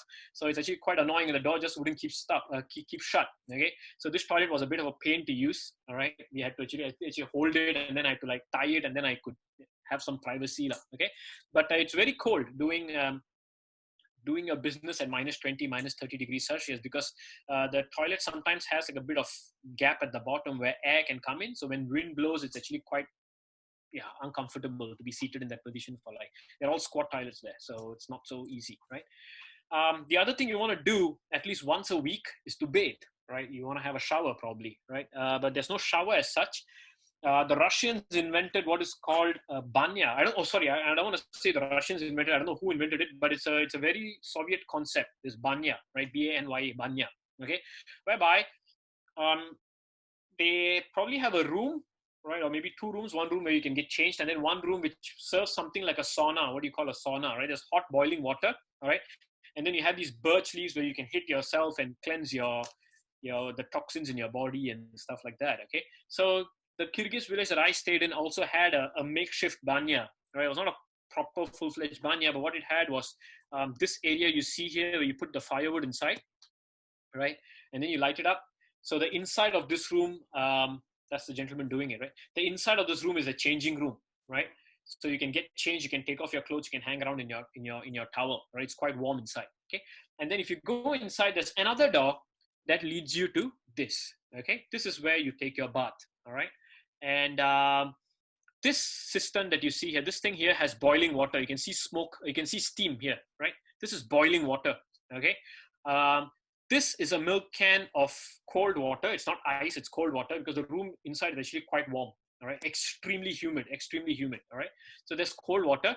So you take some water from here, you mix it into these two buckets, right? And then you take a scoop and then you pour it on yourself and you bathe, all right? So those of you in Singapore who are more used to showers, this might be a bit foreign to you, but most people in India would know, like if you just fill up a bucket with water and you bathe, it's a lot more water efficient. It's a lot more, economical on water use, right? Okay. So that's how you bathe, and it takes about 15 to 20 minutes to actually get bathed. But because of this photo, we ended up bathing for almost an hour. Okay. That's actually me here. Okay. It's probably the only nude photo of me you will ever see in your entire lifetime. Okay. And you should be lucky that you don't see enough of me because I'm way too dark, right? So everything else in the background was brighter than me, right? So you couldn't see me exit the frame. The shot is about 4 seconds long. Okay. The exposure is about 4 seconds, right? So I left the door open. I kept the camera, right? And it was this camera here. Okay.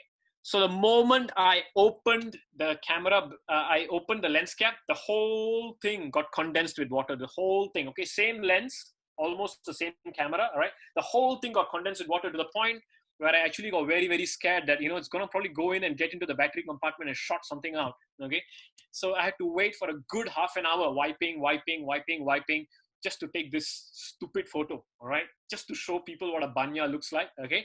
And my friend Christian was inside as well. He's a lot fairer than me. So unfortunately, he didn't have the privilege of becoming translucent. He became too conspicuous. So I didn't put up that photo, right?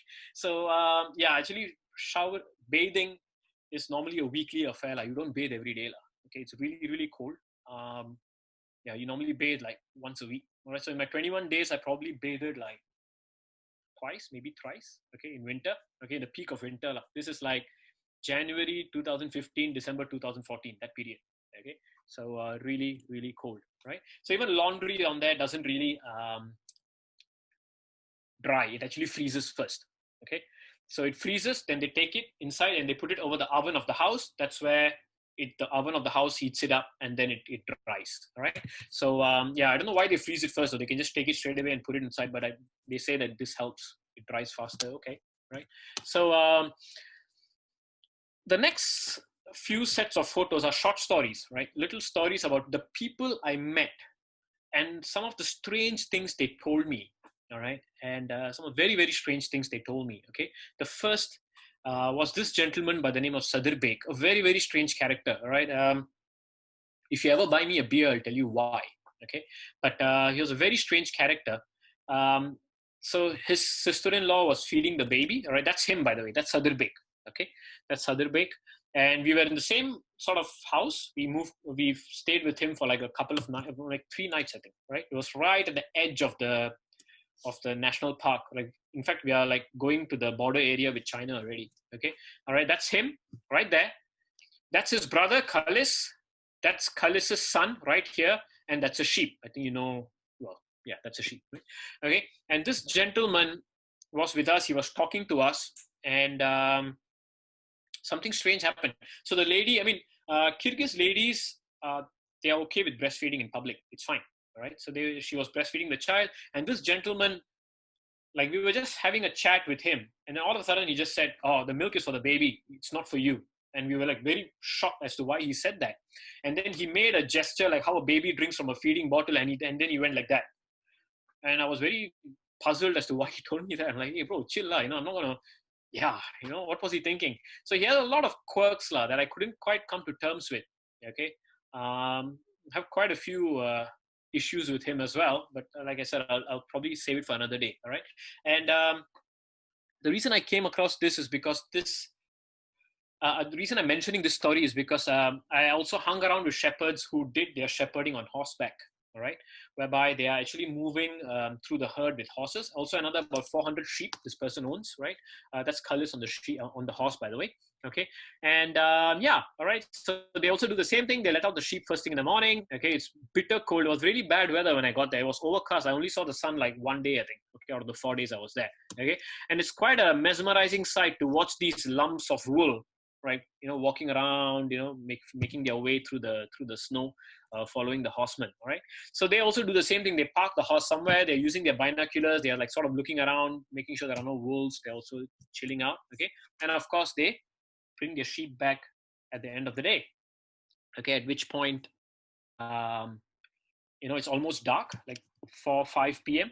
All right, in another hour, it's probably sunset already. Okay, so quite a tricky shot actually. I wanted the whole thing to be motion blurred, but as you can see, he's holding back the reins. Cullis is holding back the reins. So actually stopped for the photo, all right?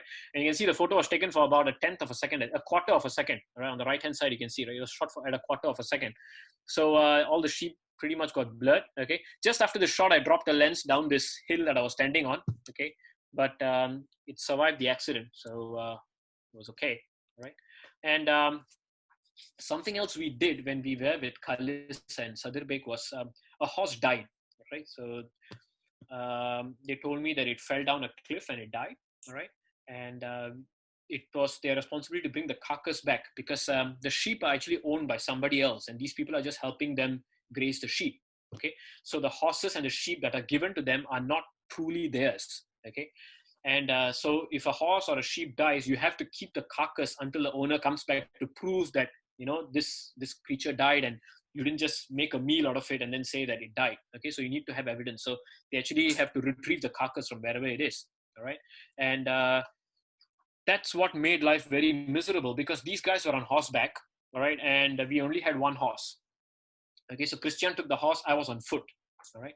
So when I was on foot, I had an issue because I had to walk through snow that was almost knee deep, as you can see. All right. So every time I had my camera, I had my tripod, and I had a camera bag as well with like one other camera. Okay. And I actually was carrying the wrong film as well. That's another sad story. All right. So when I tried to walk briskly because the horses were walking briskly, they could trot, no problem. But I just couldn't because my feet would keep sinking. All right.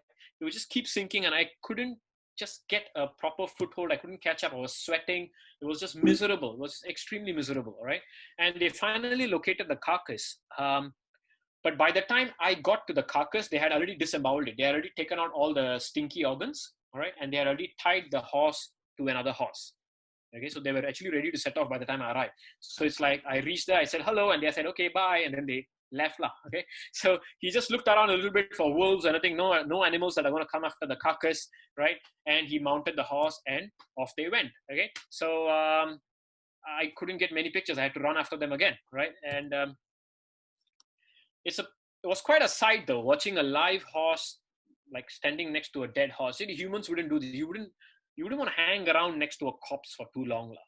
All right, like a cadaver or a corpse for too long. Generally we get a bit uneasy. Our mind tends to conjure up things. All right. And you also see people like, some people can even hallucinate when they're kept near a corpse for too long. They start seeing things like ghosts and stuff like that. Right. Even though, it's just a figment of your imagination. Right.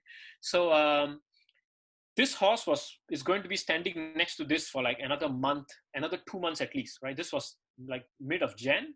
Okay. So mid of Feb, mid of March, when the weather clears and the owners come back to take over their herds, till then, this horse has to see this carcass every day.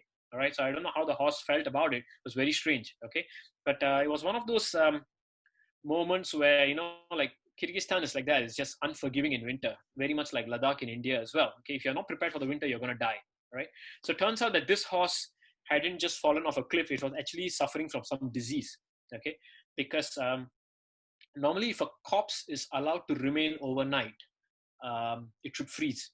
Right, it should freeze and then it shouldn't stink. Okay, but trust me, this corpse stinks like horribly. All right, just horribly. Like the other thing that stinks is the fox that was killed by the eagle. All right, the eagle has fantastic eyes, but it has absolutely no nose. I think. Okay, the corpse of the fox just stinks like, oh gosh, like yeah, as bad as it can be. Okay, so the Ruslan was coughing. I was also coughing. We just couldn't take the smell. Same thing with this horse. It was stinking a lot as well because there was a lot of bacterial activity that was still going on, which means that the horse probably died of a disease. It didn't really fall down and die. It could have fallen down as a result of the disease, right? So it was quite a sight. It was quite a sight. Okay, but I also like to talk about some of the people I met. Some very, very amazing people I met. Right? One of them was this doctor.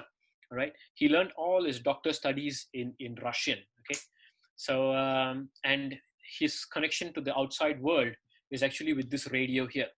All right, and he has a sort of a serious liking for old Indian songs, right, from the 50s, 40s, 60s, that era. Okay, so long before I was born. When my dad was a kid, my dad was born in 1949, right? So yeah, so songs from that era. All right, this gentleman is around 60 years now. Okay, so he's a doctor for around 200 kilometers area, 100 kilometers area, I think. Okay, so anytime someone gets ill, someone will drop a message through a horse or something, and then he will go and fix the issue, right, when he goes there. Okay, so his entire connection with the outside world was this radio here. He would listen to Hindi songs that are being broadcasted at night every alternate day from the capital in Bishkek. All right, so there's this little Russian show that will appear at 9:30 in the night. And so when I met him, it was the strangest situation because he knew a lot of Hindi words and didn't know the meaning of the words, right? So in order to ask me the meaning and for me to translate, he had to go through my friend Christian, right? So Christian speaks German, Russian, and English in that sequence of proficiency. I speak English, Hindi, Tamil, and all languages that are not relevant here, right?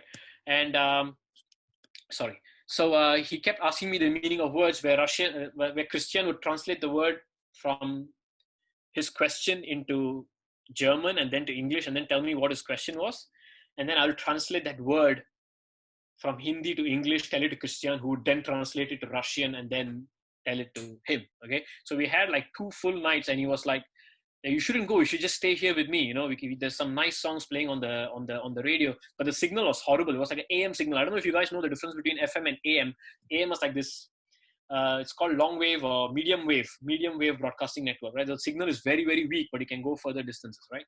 So I actually made a CD for him with all his songs that he had listed, and I actually passed him the CD. So I really hope he's able to listen to a better sound quality of these songs, right?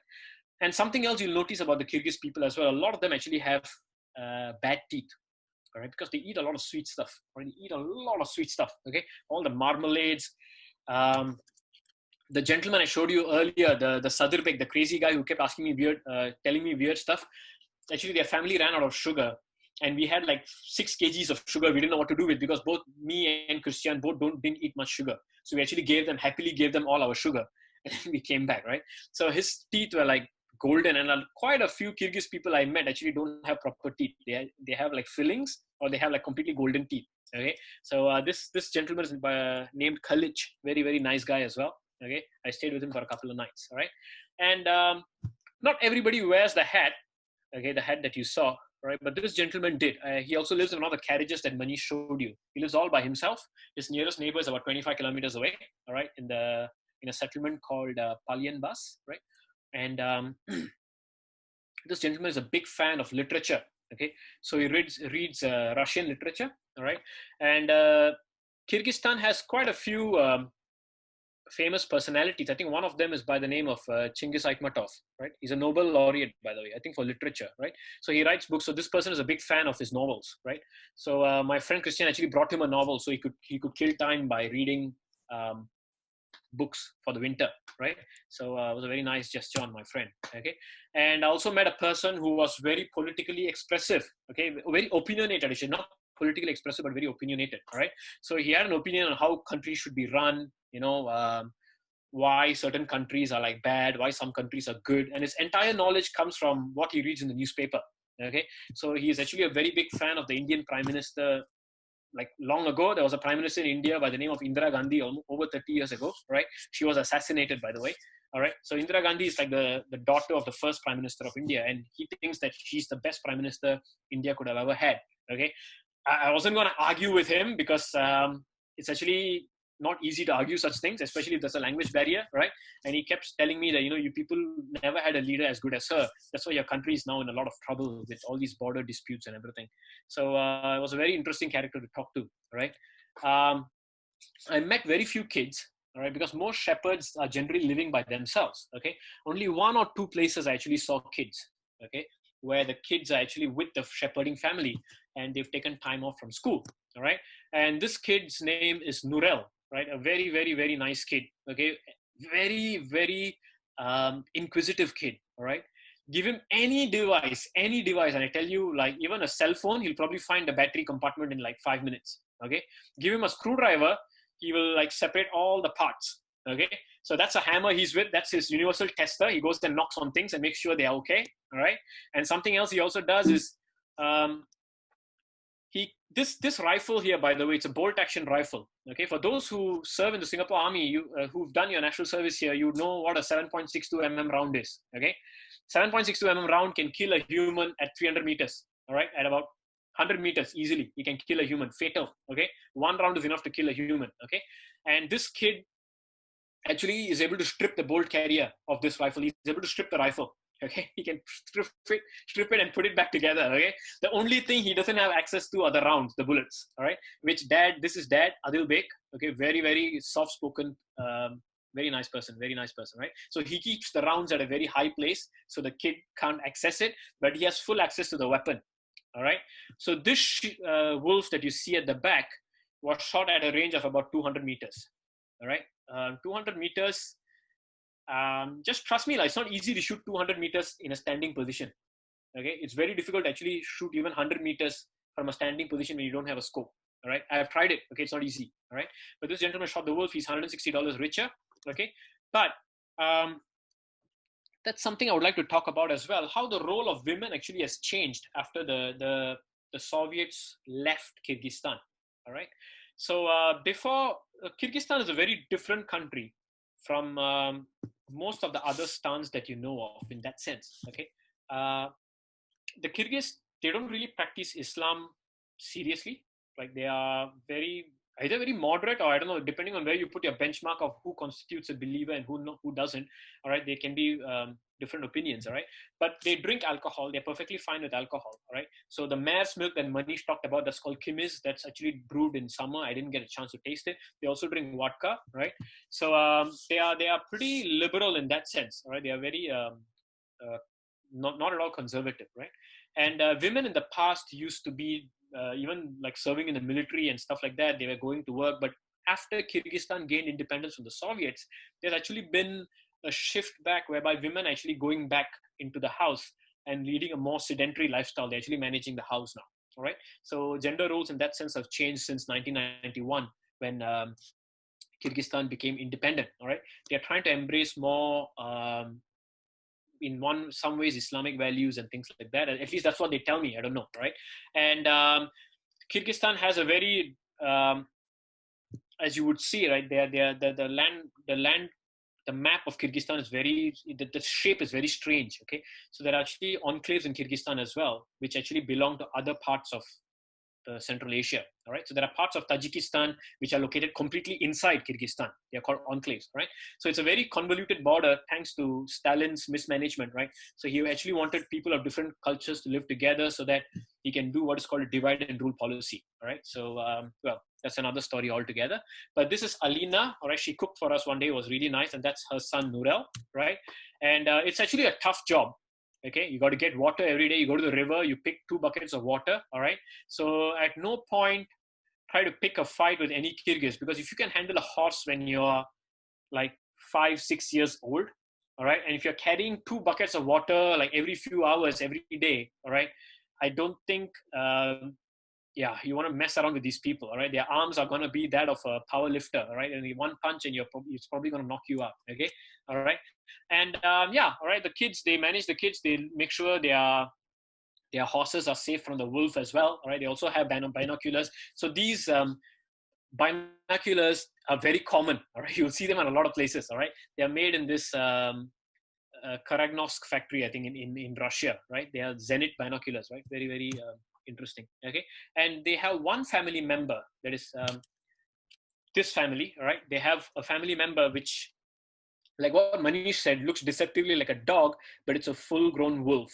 All right, it's a full-grown wolf. Okay, and this wolf probably has the saddest story any wolf can have, lah. All right, so this wolf was a little puppy, right, about a month or two old, when its parents got killed. All right, the parents were attacking a herd, and this gentleman, right, he shot the mother and the father, right? He shot both of them, okay, because they were attacking his sheep, okay? So he shot both of them, all right? And they saw this little one and they didn't feel like killing it because it was just too small. So they thought they could tame this wolf, right? So they took over the wolf, they fed it like meat, but they never allowed it to interact with the sheep, right? So they thought that it can, it will not attack the sheep, okay? But now that they try to bring it near the sheep, the only thing the wolf wants to do is to attack the sheep, okay? It wants to kill so the natural instincts are taking over. They are not able to tame the wolf, one. They can't release the wolf into the wild because the other wolf will kill it, because it will have human smell on it, or the other wolf packs will kill it straight away, all right? They won't let it live. And they are not able to tame it either, okay? So they are kind of stuck, all right? They are stuck. They don't know what to do with this wolf. So very likely, right, they will probably kill it themselves, okay? And this just claimed $160. So this wolf is always shackled like this, always in a chain, okay? And you can see it every time they are bringing the little kids of the goats, right? They bring it inside this little fence. The wolf is always looking at it and it's like trying to tug at the chain because it wants to break free and eat these kids up, okay? So it's not a pretty sight, all right? It's probably one of the most miserable creatures on this planet as of now. So every time I look at it, I feel very sad, all right? So this wolf is, and the name of this wolf is Aijamal. Aijamal means beautiful woman, okay? It's a female wolf, by the way, right? So she's in a pretty sorry state, okay? It's really, really sad. It can't live its natural life anymore. Neither can it live with man because it's only doing what comes naturally, all right? So that's actually very, very sad, okay? So another person I met was Telek Bek, all right? He offered me a place to stay, okay?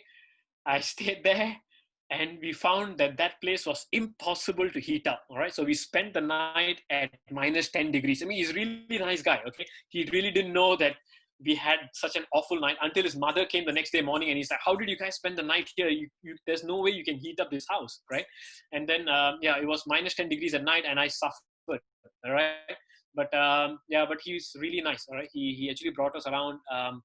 Something else Kyrgyzstan is known for, in case you guys don't know, is what is called a Marco Polo sheep. It's a huge sheep, okay? Super big. The meat is apparently very delicious. I don't know, I'm a vegetarian. I'm just describing what people tell me, all right? It's like the best meat in the world, apparently, all right, according to them. So they hunt Marco Polo sheep, and you can actually pay like a few $1,000s to bring your own weapon into Kyrgyzstan and shoot these sheep, Marco Polo sheep, okay? We didn't see any, okay? But all right, the Marco Polo sheep, if you don't get Marco Polo sheep, you still have ibex, you still have like mountain goats that you can shoot, okay? But you can legally carry a firearm on a flight, of course, as a check-in baggage, not as a cabin bag, okay? Just so you can go to Kyrgyzstan and shoot Marco Polo sheep for a fee, okay? It's legal, okay? So Talai wanted to show us some Marco Polo sheep, but we couldn't find any, all right? And that's the horse that kept bullying me, the horse at the back, all right? So Talai, on the way back, he said, you know what? I'll spare you the horse. I'll bring the horse. And I said, yeah, thank you. I can walk downhill, no problem. And I walked downhill, right? Okay. So thanks for that, right? Just to let you guys know one more thing, all right? We will be going to Kyrgyzstan, okay? Focus will be going to Kyrgyzstan in July next year, right? July next year, 16th to 27th. It will be in summer, okay? You won't have to fight the battles that I fought, okay? You have like what Manish went through, all right? It'll be a lot more enjoyable. You won't be so depressed. It won't be so dystopian. It won't be so bleak, okay? But we are taking 5 people, 8 people max, all right? If you sign up early, of course, there are discounts and stuff like that. But please, if you have any questions, feel free to ask. I mean, about anything at all, about the tour, about whatever we've spoken about. No holds barred. Please feel free to ask whatever questions you have, right? So let's get started.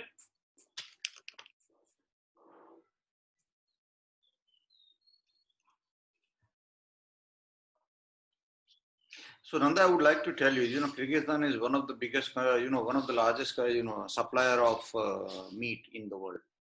Oh, wow. Okay. Yeah. They have more sheep than people. So obviously, Yeah. they should have a lot of meat as well, right? Okay. For those who are also a bit of a history buff, Kyrgyzstan used to be part of the Soviet Socialist Republic. The capital used to be called Frunze back in the past, right? So when I learned geography, I learned the capital of Kyrgyzstan as Frunze. I didn't learn it as, right? So Bishkek is new, right? So it's a new name after independence. And the capital of Kazakhstan is not Almaty anymore. It's Astana, right? So that's another city they built just to make it the capital, all right? So Almaty used to be called Alma-Ata back in the Soviet times, right? Okay. Oh, we have a question here. What Astana is parts an does airline the also. tour cover? Does it cover the south? Sorry, Manish? I was saying like Astana is an airline also. That's right. Name of the capital. That's right. And the airline. Yes. So Manish, Yogesh has a question. What parts does the tour cover? Does it cover the south?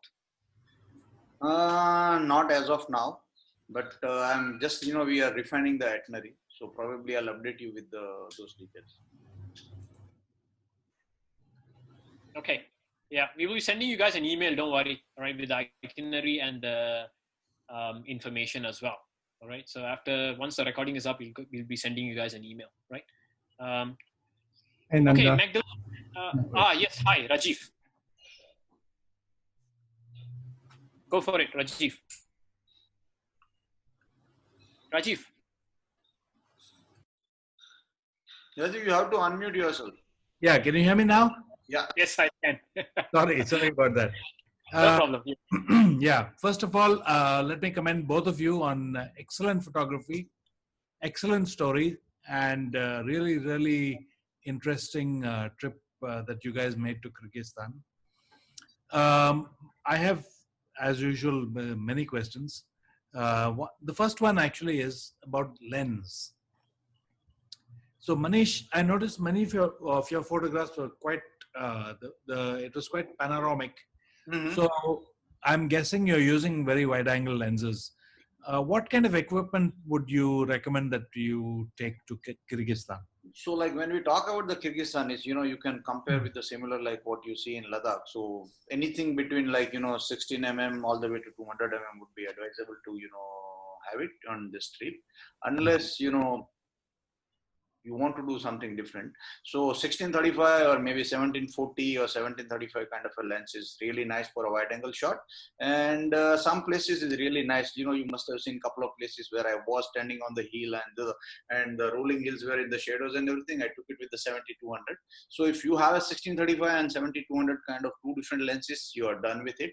Unless you are looking something creative like a fisheye and everything, you can have, maybe a 12-24 or maybe 14-24 kind of a lens. But otherwise, like if you are not looking something really different, your 1635 and 7200 both of them are enough to be on this. Yeah, I noticed Nanda Kumar's some of his pictures were at 200 mm.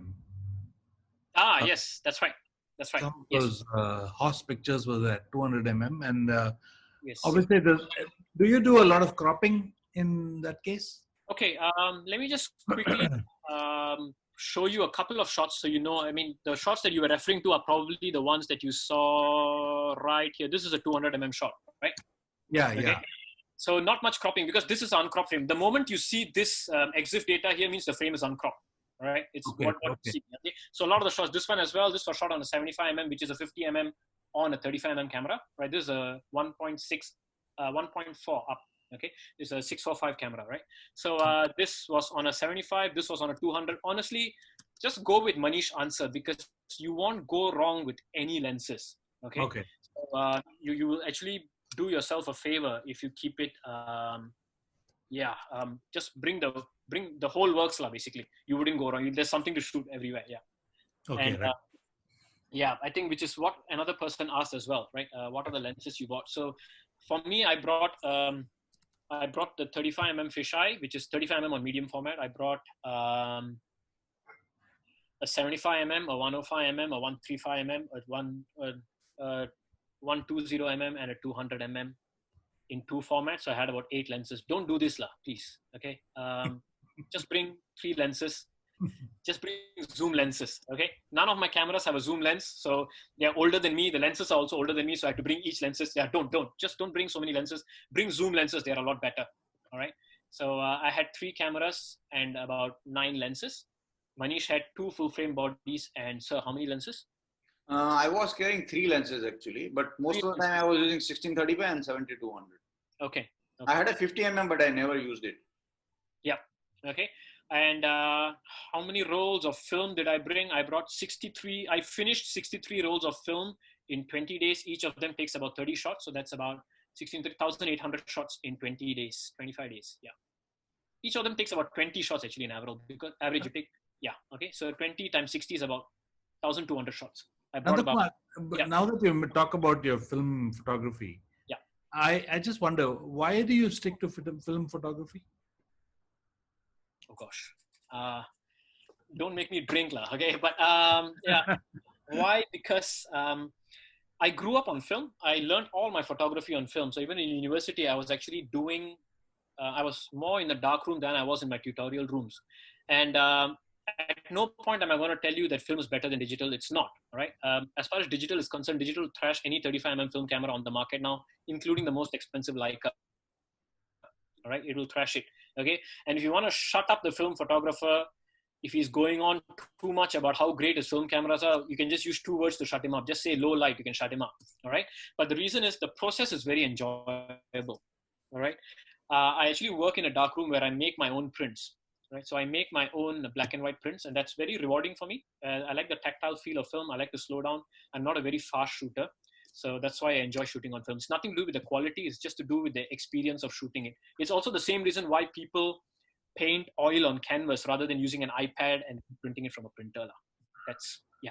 Okay. Right? Okay. So, I think it, and it was, yeah. So I have a couple of other questions as well. Right. So when you guys went, obviously, did you organize the tour on your own, or you had somebody to do it for you and you went along with somebody, or how was it done? I actually went with a friend of mine by the name of Christian Bock, who's now a climate change activist. He's no longer doing guiding to Kyrgyzstan anymore, which is actually a very big tragedy. He's fighting global warming now. So he's not doing this anymore. So I actually went with him. I actually liaised with him over email. I sent him my pictures from Himalayas in winter and told him that I'm actually shooting winters in different countries. And yeah, so he actually went along with me, and then we trekked basically. So mine was completely trekking. There was almost no car, right? The car only brought me to one location, and it was 100 kilometers in, 100 kilometers back, about 200 kilometers of trekking after that. So we just walked alongside a horse. Yeah. All right. But Manish? Mine was completely different because, I wanted to explore those places. So I went with a local agency out there, which took me took us, me and a friend of mine took us almost 2 months to finalize them. And, the itinerary took almost we were working on the project for 3 months to finalize right kind of people and everything. And yeah, I'm using them for a long time now for, making trips in Kyrgyzstan. Okay. All right. One last question. How arduous are these trips? Are they okay for older people? I'm not talking about myself, but I'm asking for somebody else. Nah, I wasn't doubting your age, don't worry. But no, actually, I discussed this with Manish as well before we started, just to make sure that we are on the same page, because I don't want people to be walking like I walked. I had the privilege of having 20-25 days. That was fine, but most people don't have that kind of time. So we are trying to make it as accessible either by car or by horse. All right. But Manish, if you want to add on anything to that. Yeah, what you're saying is correct. So, most of the places we'll be able to drive it, or maybe a, little walk around here and there where you want to, be comfortable to take the pictures. That's it. Yes. And yeah, some places it's your wish whether you want to walk or you want to ride a horse, or maybe, that's it. Yeah. All right. So as long as we keep it, yeah, if you're okay with horses, if you're okay with cars, I think you should be okay. Right. Okay. trust me, all right, horses, you won't be let on the loose. It's not that you can mount a horse and start galloping into the sunset. You can't, okay? There will be somebody with you, all right? Somebody's going to You need to be John Wayne for that. yeah, okay, please don't have your Rajnikant or your John Wayne ambitions when you're there, okay? And they generally try to give you a better behaved horse. They won't do to you what they did to me, give me a totally misbehaving horse who just went his own way, all right? So you'll be in good hands, don't worry, all right? Okay. So I'm just going to answer, Rajiv, does that answer your Yeah, yeah. Thank you very much. And once again, great pictures. Thanks, Rajiv. All right, so guys, I'm just going to come to the chat window here. I'll start with, oh gosh, I'm just trying to keep track. Okay, yeah. Flights from Singapore, okay. Astana doesn't fly from Singapore. Astana flies from KL, all right. And I paid around $650 US. This was back in 2014, all right. Right now, I'm not able to get proper flight estimates, so you got to hold on to it because you're flying there next year, July. So if once I get this information, I'll let you know, Magdalene, right? Matthew, you're next. Hey, Nanda. Great photos, as usual. Thanks, Many Matthew. Thanks for sharing. Just want to ask, what's your process like when you're approaching a photo story? Like, do you shoot whatever that you see and then make sense of it later? Or when you have a convo with the locals? Or do you spend time understanding, the processes first and everything, and then you come back another day to shoot? Like, so for example, with the Eagle Hunters story. Okay, that's why, I try not to make touch and go as much as possible, right? I try not to do a touch and go, meaning that any place I go, I always have like 1 day buffer. With the Eagle Hunters, I actually had 3 days, right? But we had to leave on the second day itself, because third day, the weather was starting to get bad. We had to reach a certain place so we could start trekking. So the approach with the Eagle Hunters was that I did my research first, right? And, but trust me, it still shocks you because you see, I was with them for 2 days, right? I still didn't get the shot of the eagle leaving his hand, That's like the most important shot because once the eagle took off, I was just stunned. My mouth was open. Like 10 flies probably flew in and built a house in my stomach, right? Because the eagle is so magnificent. It just like glided down and then swooped onto the I didn't want to put the viewfinder and then get a ugly limited frame of you. I wanted to see it with my eyes. So then I missed it, right? And after that, it never caught anything. So too bad, I missed it. But the approach was, for the Eagle Hunters, the approach was to do as much research first, but I was still taken by surprise, okay? Otherwise, I go in with some sort of a vague plan as to what shots I want to get, okay? And I generally achieve about 70 to 80% of it. But then the problem comes when actually you start shooting and then you discover that there are so many more things you can do. That's what makes your life miserable. And then you want to come back again and shoot, all right? So that's what I find myself doing these days, especially with the railways project. It's been like since 2018, that's about the only thing that's happening. I go in, I'm going to get these shots, and then I end up opening a door to another possibility and then end up going back to, getting more and more shots. So, but pre-planning is good, all right? Do your research first. It's actually very important, all right? Otherwise, you'll be stunned like me staring agape at the eagle with all flies going into your mouth. So don't, right? But Nanda, I mean, it's quite to tell you the story.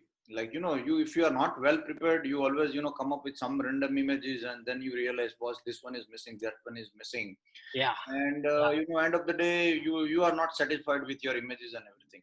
So I strictly believe that, if you are doing cultural study, even, whatever documentaries are available on internet, you see that at least that what kind of actions are going to happen. That really helps a lot. Before even, when I took those pictures, it was definitely was like, some kind of a setup because I did not want to see any kind of, artificial hunt.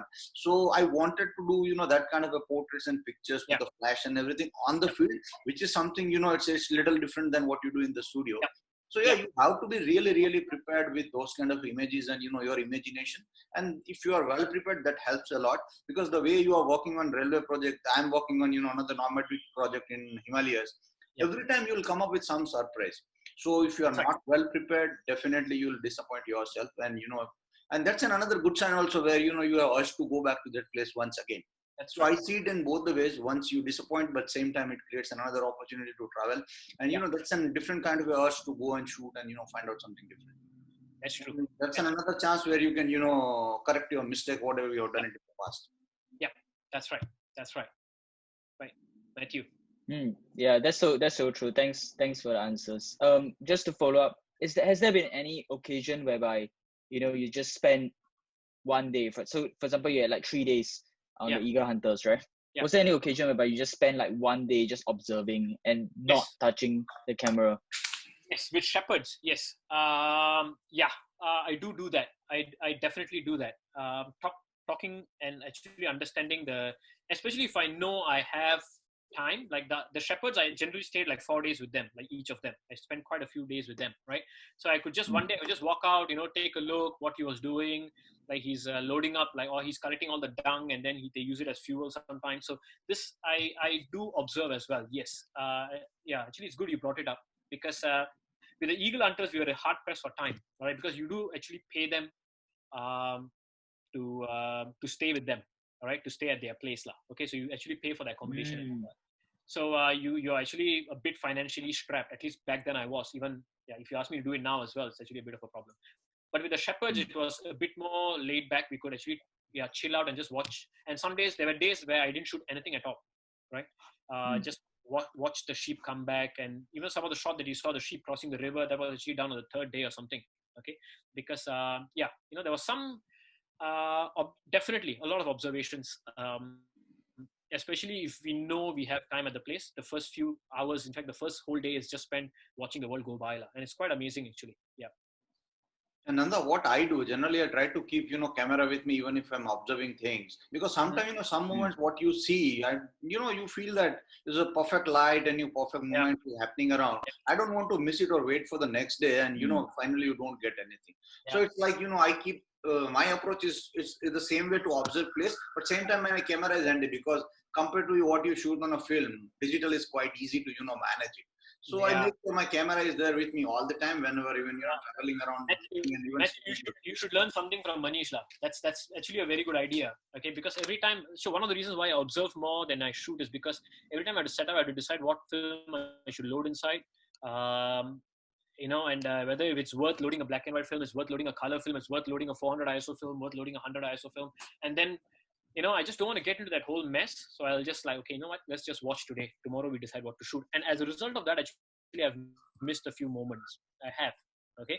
But, if you just keep counting the moments you miss, you will forget to count the moments you got. So, it's actually both ways are fine. But I do observe a lot without shooting. Yeah. Right. That makes so much sense. All right. Thank you both. Thanks. All right. Okay. Is there any other question? Yeah. Did you take any, night sky picture beside the toilet one? With you, obviously. Yes. Gosh, where was this question? That's on the chat box. It is? Okay. Yeah. Wait. Oh, okay. Yeah. Besides the toilet in one. Okay. Yes, I did. I took two more. One of a building, because it had this very Soviet architecture. You know what? I'll just show it very, very quickly. Just give me a moment. It's right here. So I'm just going to share screen. There we go. Share screen. Okay. So this Manish, can you see? Yeah. It's there. Okay. All right. So that is actually Soviet architecture from the 80s is unique Soviet architecture, right? So what's written here is written Dukan Magazine. Dukan Magazine means it's like a kiosk where you can get like tidbits and stuff like that, like a small shop. Okay, it's called a magazine in Russian, right? So it's Dukan Magazine, okay? And this is Kyrgyzstan. This is the name of the village. And this symbol is why I shot this picture. This is the symbol of the Olympic Games that was held in Moscow in 1980, right? So I have a camera from Russia. It's called the Zenit, and it has this exact same logo, all right, on it. So that's why I did a long exposure here just to get this shot. And it was all lighted up by all the cars that pass on the road. So this was like a city called Kyrgyzstan. It's like near this place called Bokonbayev, right? And so I did do a couple of other shots, but I can't find the others now. I just have this at my screen, so I'll just show you this for now. So yes, I have shot other pictures apart from a toilet, right? But yeah, okay. So I do, yeah. All right. So Soviet architecture is something that's very interesting as well. How they build the propaganda, feel to all their buildings, right? Okay. So going to the next. Another nice thing, Nanda, when you are, getting into this kind of a small countries like, the Kyrgyzstan, Kazakhstan, and, couple of other countries, you still feel that, you are still living in those 1960s and 1970s Soviet Yeah, era. it's a very retro feeling, lah. Yeah, Yeah. a lot of retro buildings are still around. Buildings, the vehicles, and Yeah. so many things. And some like places like Bishkek will give you like some kind of a modern area era kind of feeling, and same time is a mix two different cultures and everything. Even if you travel in the local market in Bishkek, you really feel that you are you are still living those old moments in Russia. That's right. That's right. Okay. All right. So, Ruben, your next question was, how do you counter battery depletion in really cold weather? I had to bring like 7 to 8 batteries. I think the Sony person should answer this because the Sony camera was always being accused of having bad battery life, but they've fixed it, right, Manish? Yes, so with the newer cameras, they are really nice because most of the time you'll get at least 600 to 650 kind of a shots, whatever they call it, and that also depends how much reviews you keep doing it. Either you are shooting with a live view or you are shooting with EVF. There are lots of factors into it, but I mess up and I'm known for abusing my camera really well. So so far I don't see any kind of issues with the newer version of batteries, and definitely you'll get 600 plus shots for sure. So if you have extra 2 batteries with one camera, I think you are good to go with at least 2 days of shooting. And most of the places where we are staying, there is electricity, so not to worry much. Okay, so you could charge your batteries, right? All right, and as an added plus point, you can actually charge a Sony battery with a power bank. I don't know if the other cameras are caught up, but so in camera you can use your C-type cable and attach with your power bank. You are good to go. Okay, so that's possible. And there are lots of small USB attachments are available where you can put your spare batteries and you can charge it even in car. That's true. That's true. Right. Okay, right. The next question from Mike is, what was the widest lens on your Pentax 6.7? Yes, it's the fisheye. It's a 35mm fisheye. It's the widest lens I have. Okay, it's bigger than my face. It's not a fantastic lens, but well, sometimes if you really need to go wider, the second widest I have is a 45mm, which is equivalent to a 22.5mm or 24mm equivalent, right? That's the widest I have on my 6.7. Okay, so for the 6.7, I had a 35, I had a 45, I had a 105, and I had a 165. Right, so 4 lenses for the 6.7. So basically, if you're not a big fan of prime lenses or fixed focal length, yes, you should go with like 2470 and 7200. These two lenses are perfectly okay with this kind of a landscape, and people should. Yeah. Okay. Your 1635, 2470, and a 7200 will still be lighter than everything I carried for the 6.7. All right. So yeah, you yourself is lightweight, so you have to add counterweight so you don't blown away with the wind. Yeah, and the eagle doesn't lift me up, right? So yeah, you have to be heavy enough. Oh yeah, that's right. Okay, so next question from Michelle: how did you manage to keep your camera and lens in good condition when the temperature can be a big difference entering a house or staying outside? I was thinking there would be a lot of times the lens have condensation. Yeah. So if you heard the bathroom story, yes, that's basically what happened. It gets severe condensation. Now, a good way to do it is. This also happened in Ladakh. I don't know if you tuned in for the Ladakh talk, but also happened when I came in, when my camera froze outdoors, or my camera froze outdoors. And when I came into the house, I saw the old lady. I immediately took out the camera instead of starting a conversation with her. And as a result, the whole camera got condensation, right? So the way to do it is to remove your camera from your bag. Once you enter indoors, keep the camera in the bag for a good 3 to 4 hours.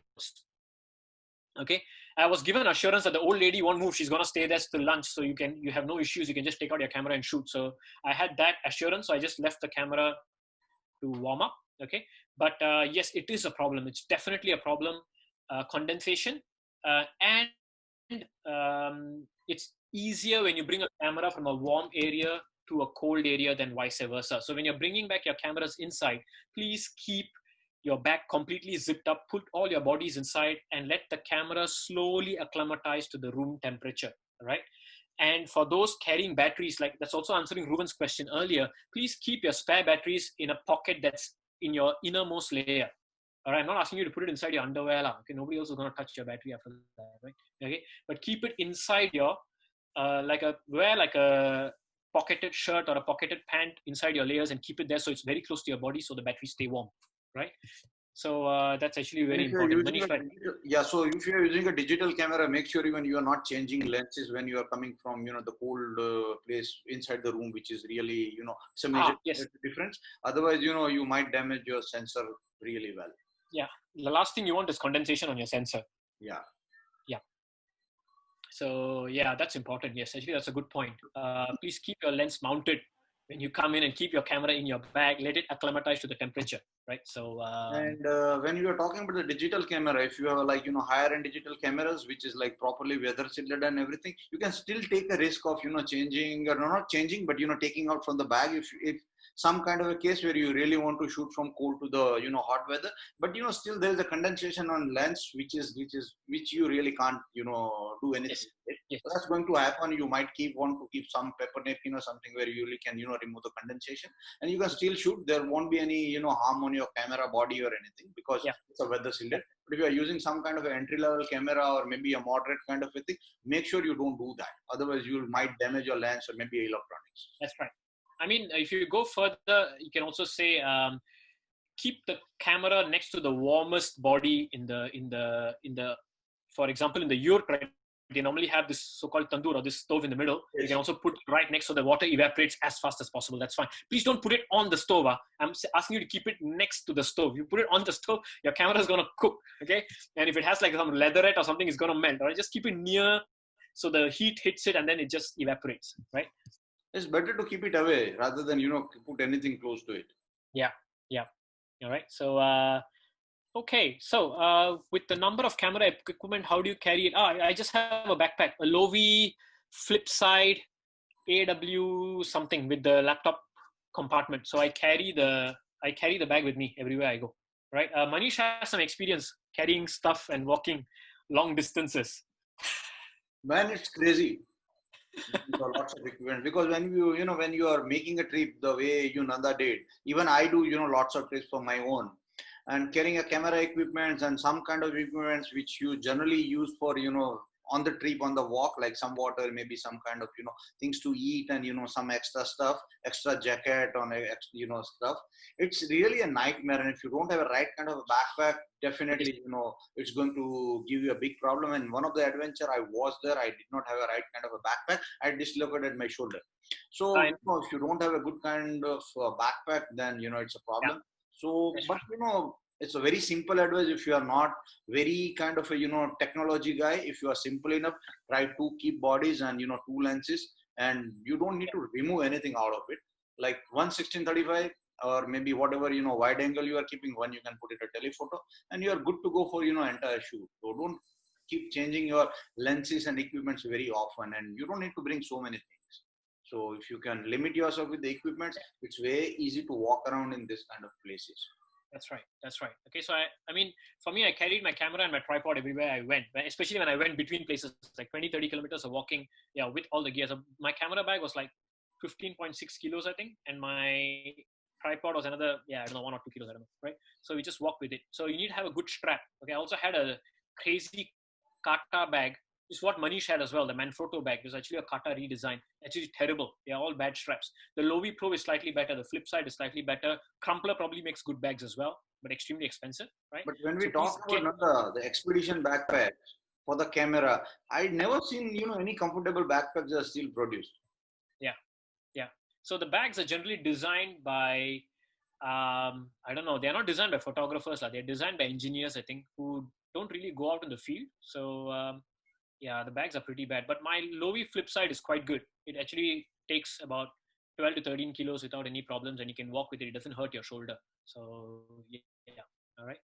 So one more question. So you allow the camera and lens to room temperature? Yes. Okay.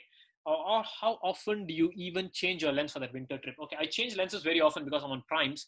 But once I'm indoors, okay, you just have to grind your teeth and wait for a couple of hours for the camera gear to warm up. Or you bring your camera, open your bag in front of the stove, so the heat will evaporate the condensation right away. All right, that's one way to do it. Okay, so yes, you have to wait for the camera gear to come back to room temperature. Preferably, don't open it immediately. I would normally wait for 3 to 4 hours. Okay, so if you're just stopping by and leaving a house, all right, you're in a bit of a trouble. I'll try the stove method. But if you're foresee staying in the house for like a few hours, then it's okay. Just leave the bag inside, let it warm up slowly. right? So how often do you change lenses? I change a lot. All right. And I curse and swear a lot as well, because I think I can shoot with the wide, and then I realize I need a longer lens, and then I shift, and then I have to run back and forth. It's actually pain. Just get a zoom lens. Life is much easier. I don't change it because my both the full frame body is from it's the same kind of a resolution and everything. So Yes. once I set Right. it, I think for the entire trip, I don't need to change it. Right. Unless Michelle, for the something option. really typical. Yes. All right. The other option is you carry two bodies with two of your favorite lenses on it, and then you're good to go. And Right. for me, it's like both the bodies are having sufficient resolution what I'm looking for. So even I'm not bothered to change for certain pictures. This lens should go in this body. So I know what I wanted from my camera, and it's like I'm set for it.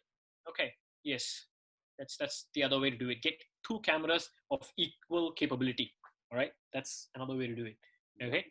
So, guys, any other questions? Did I miss any questions? Or I don't think so. No. I think this is all. Okay, guys. If anybody wants to use the microphone, you can still ask a couple of questions. I think we've shot over time by almost 45 minutes. Right? Oh really? It's 10:15 here. Oh man, we should. I'm hungry too now. Yeah, 7:45 in India. So.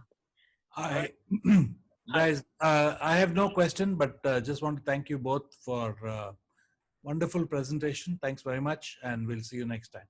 Thanks, Rajiv. Thank you. Thanks. Wow. All right, guys. Any other questions?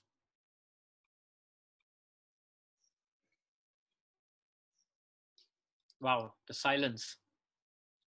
There's a question. Wait. Oh, just like a thanks. Thank you so much. Thanks, Matthew. Yeah. Thanks for coming down. All right. If there are no other questions, it's 10:15. It's like a good time to stop, right? Yeah. Even I am hungry now. Okay. All right, guys. Thanks a lot. Thanks for coming down. Thanks for being part of this little talk, right? And hope to see you all sometime. Maybe next week we might have something else, right? So yes, thanks for all the thank you messages as well. Yeah, I mean, you'll be getting an email from us. So if you have any more questions, you can always email me. Most of you are on my Facebook as well. You can just drop me a note on Facebook, right? I'll be more than happy to answer your questions, right? So thanks everybody, right? Thank you so much. Thank you. Bye-bye. Bye-bye, guys. Bye.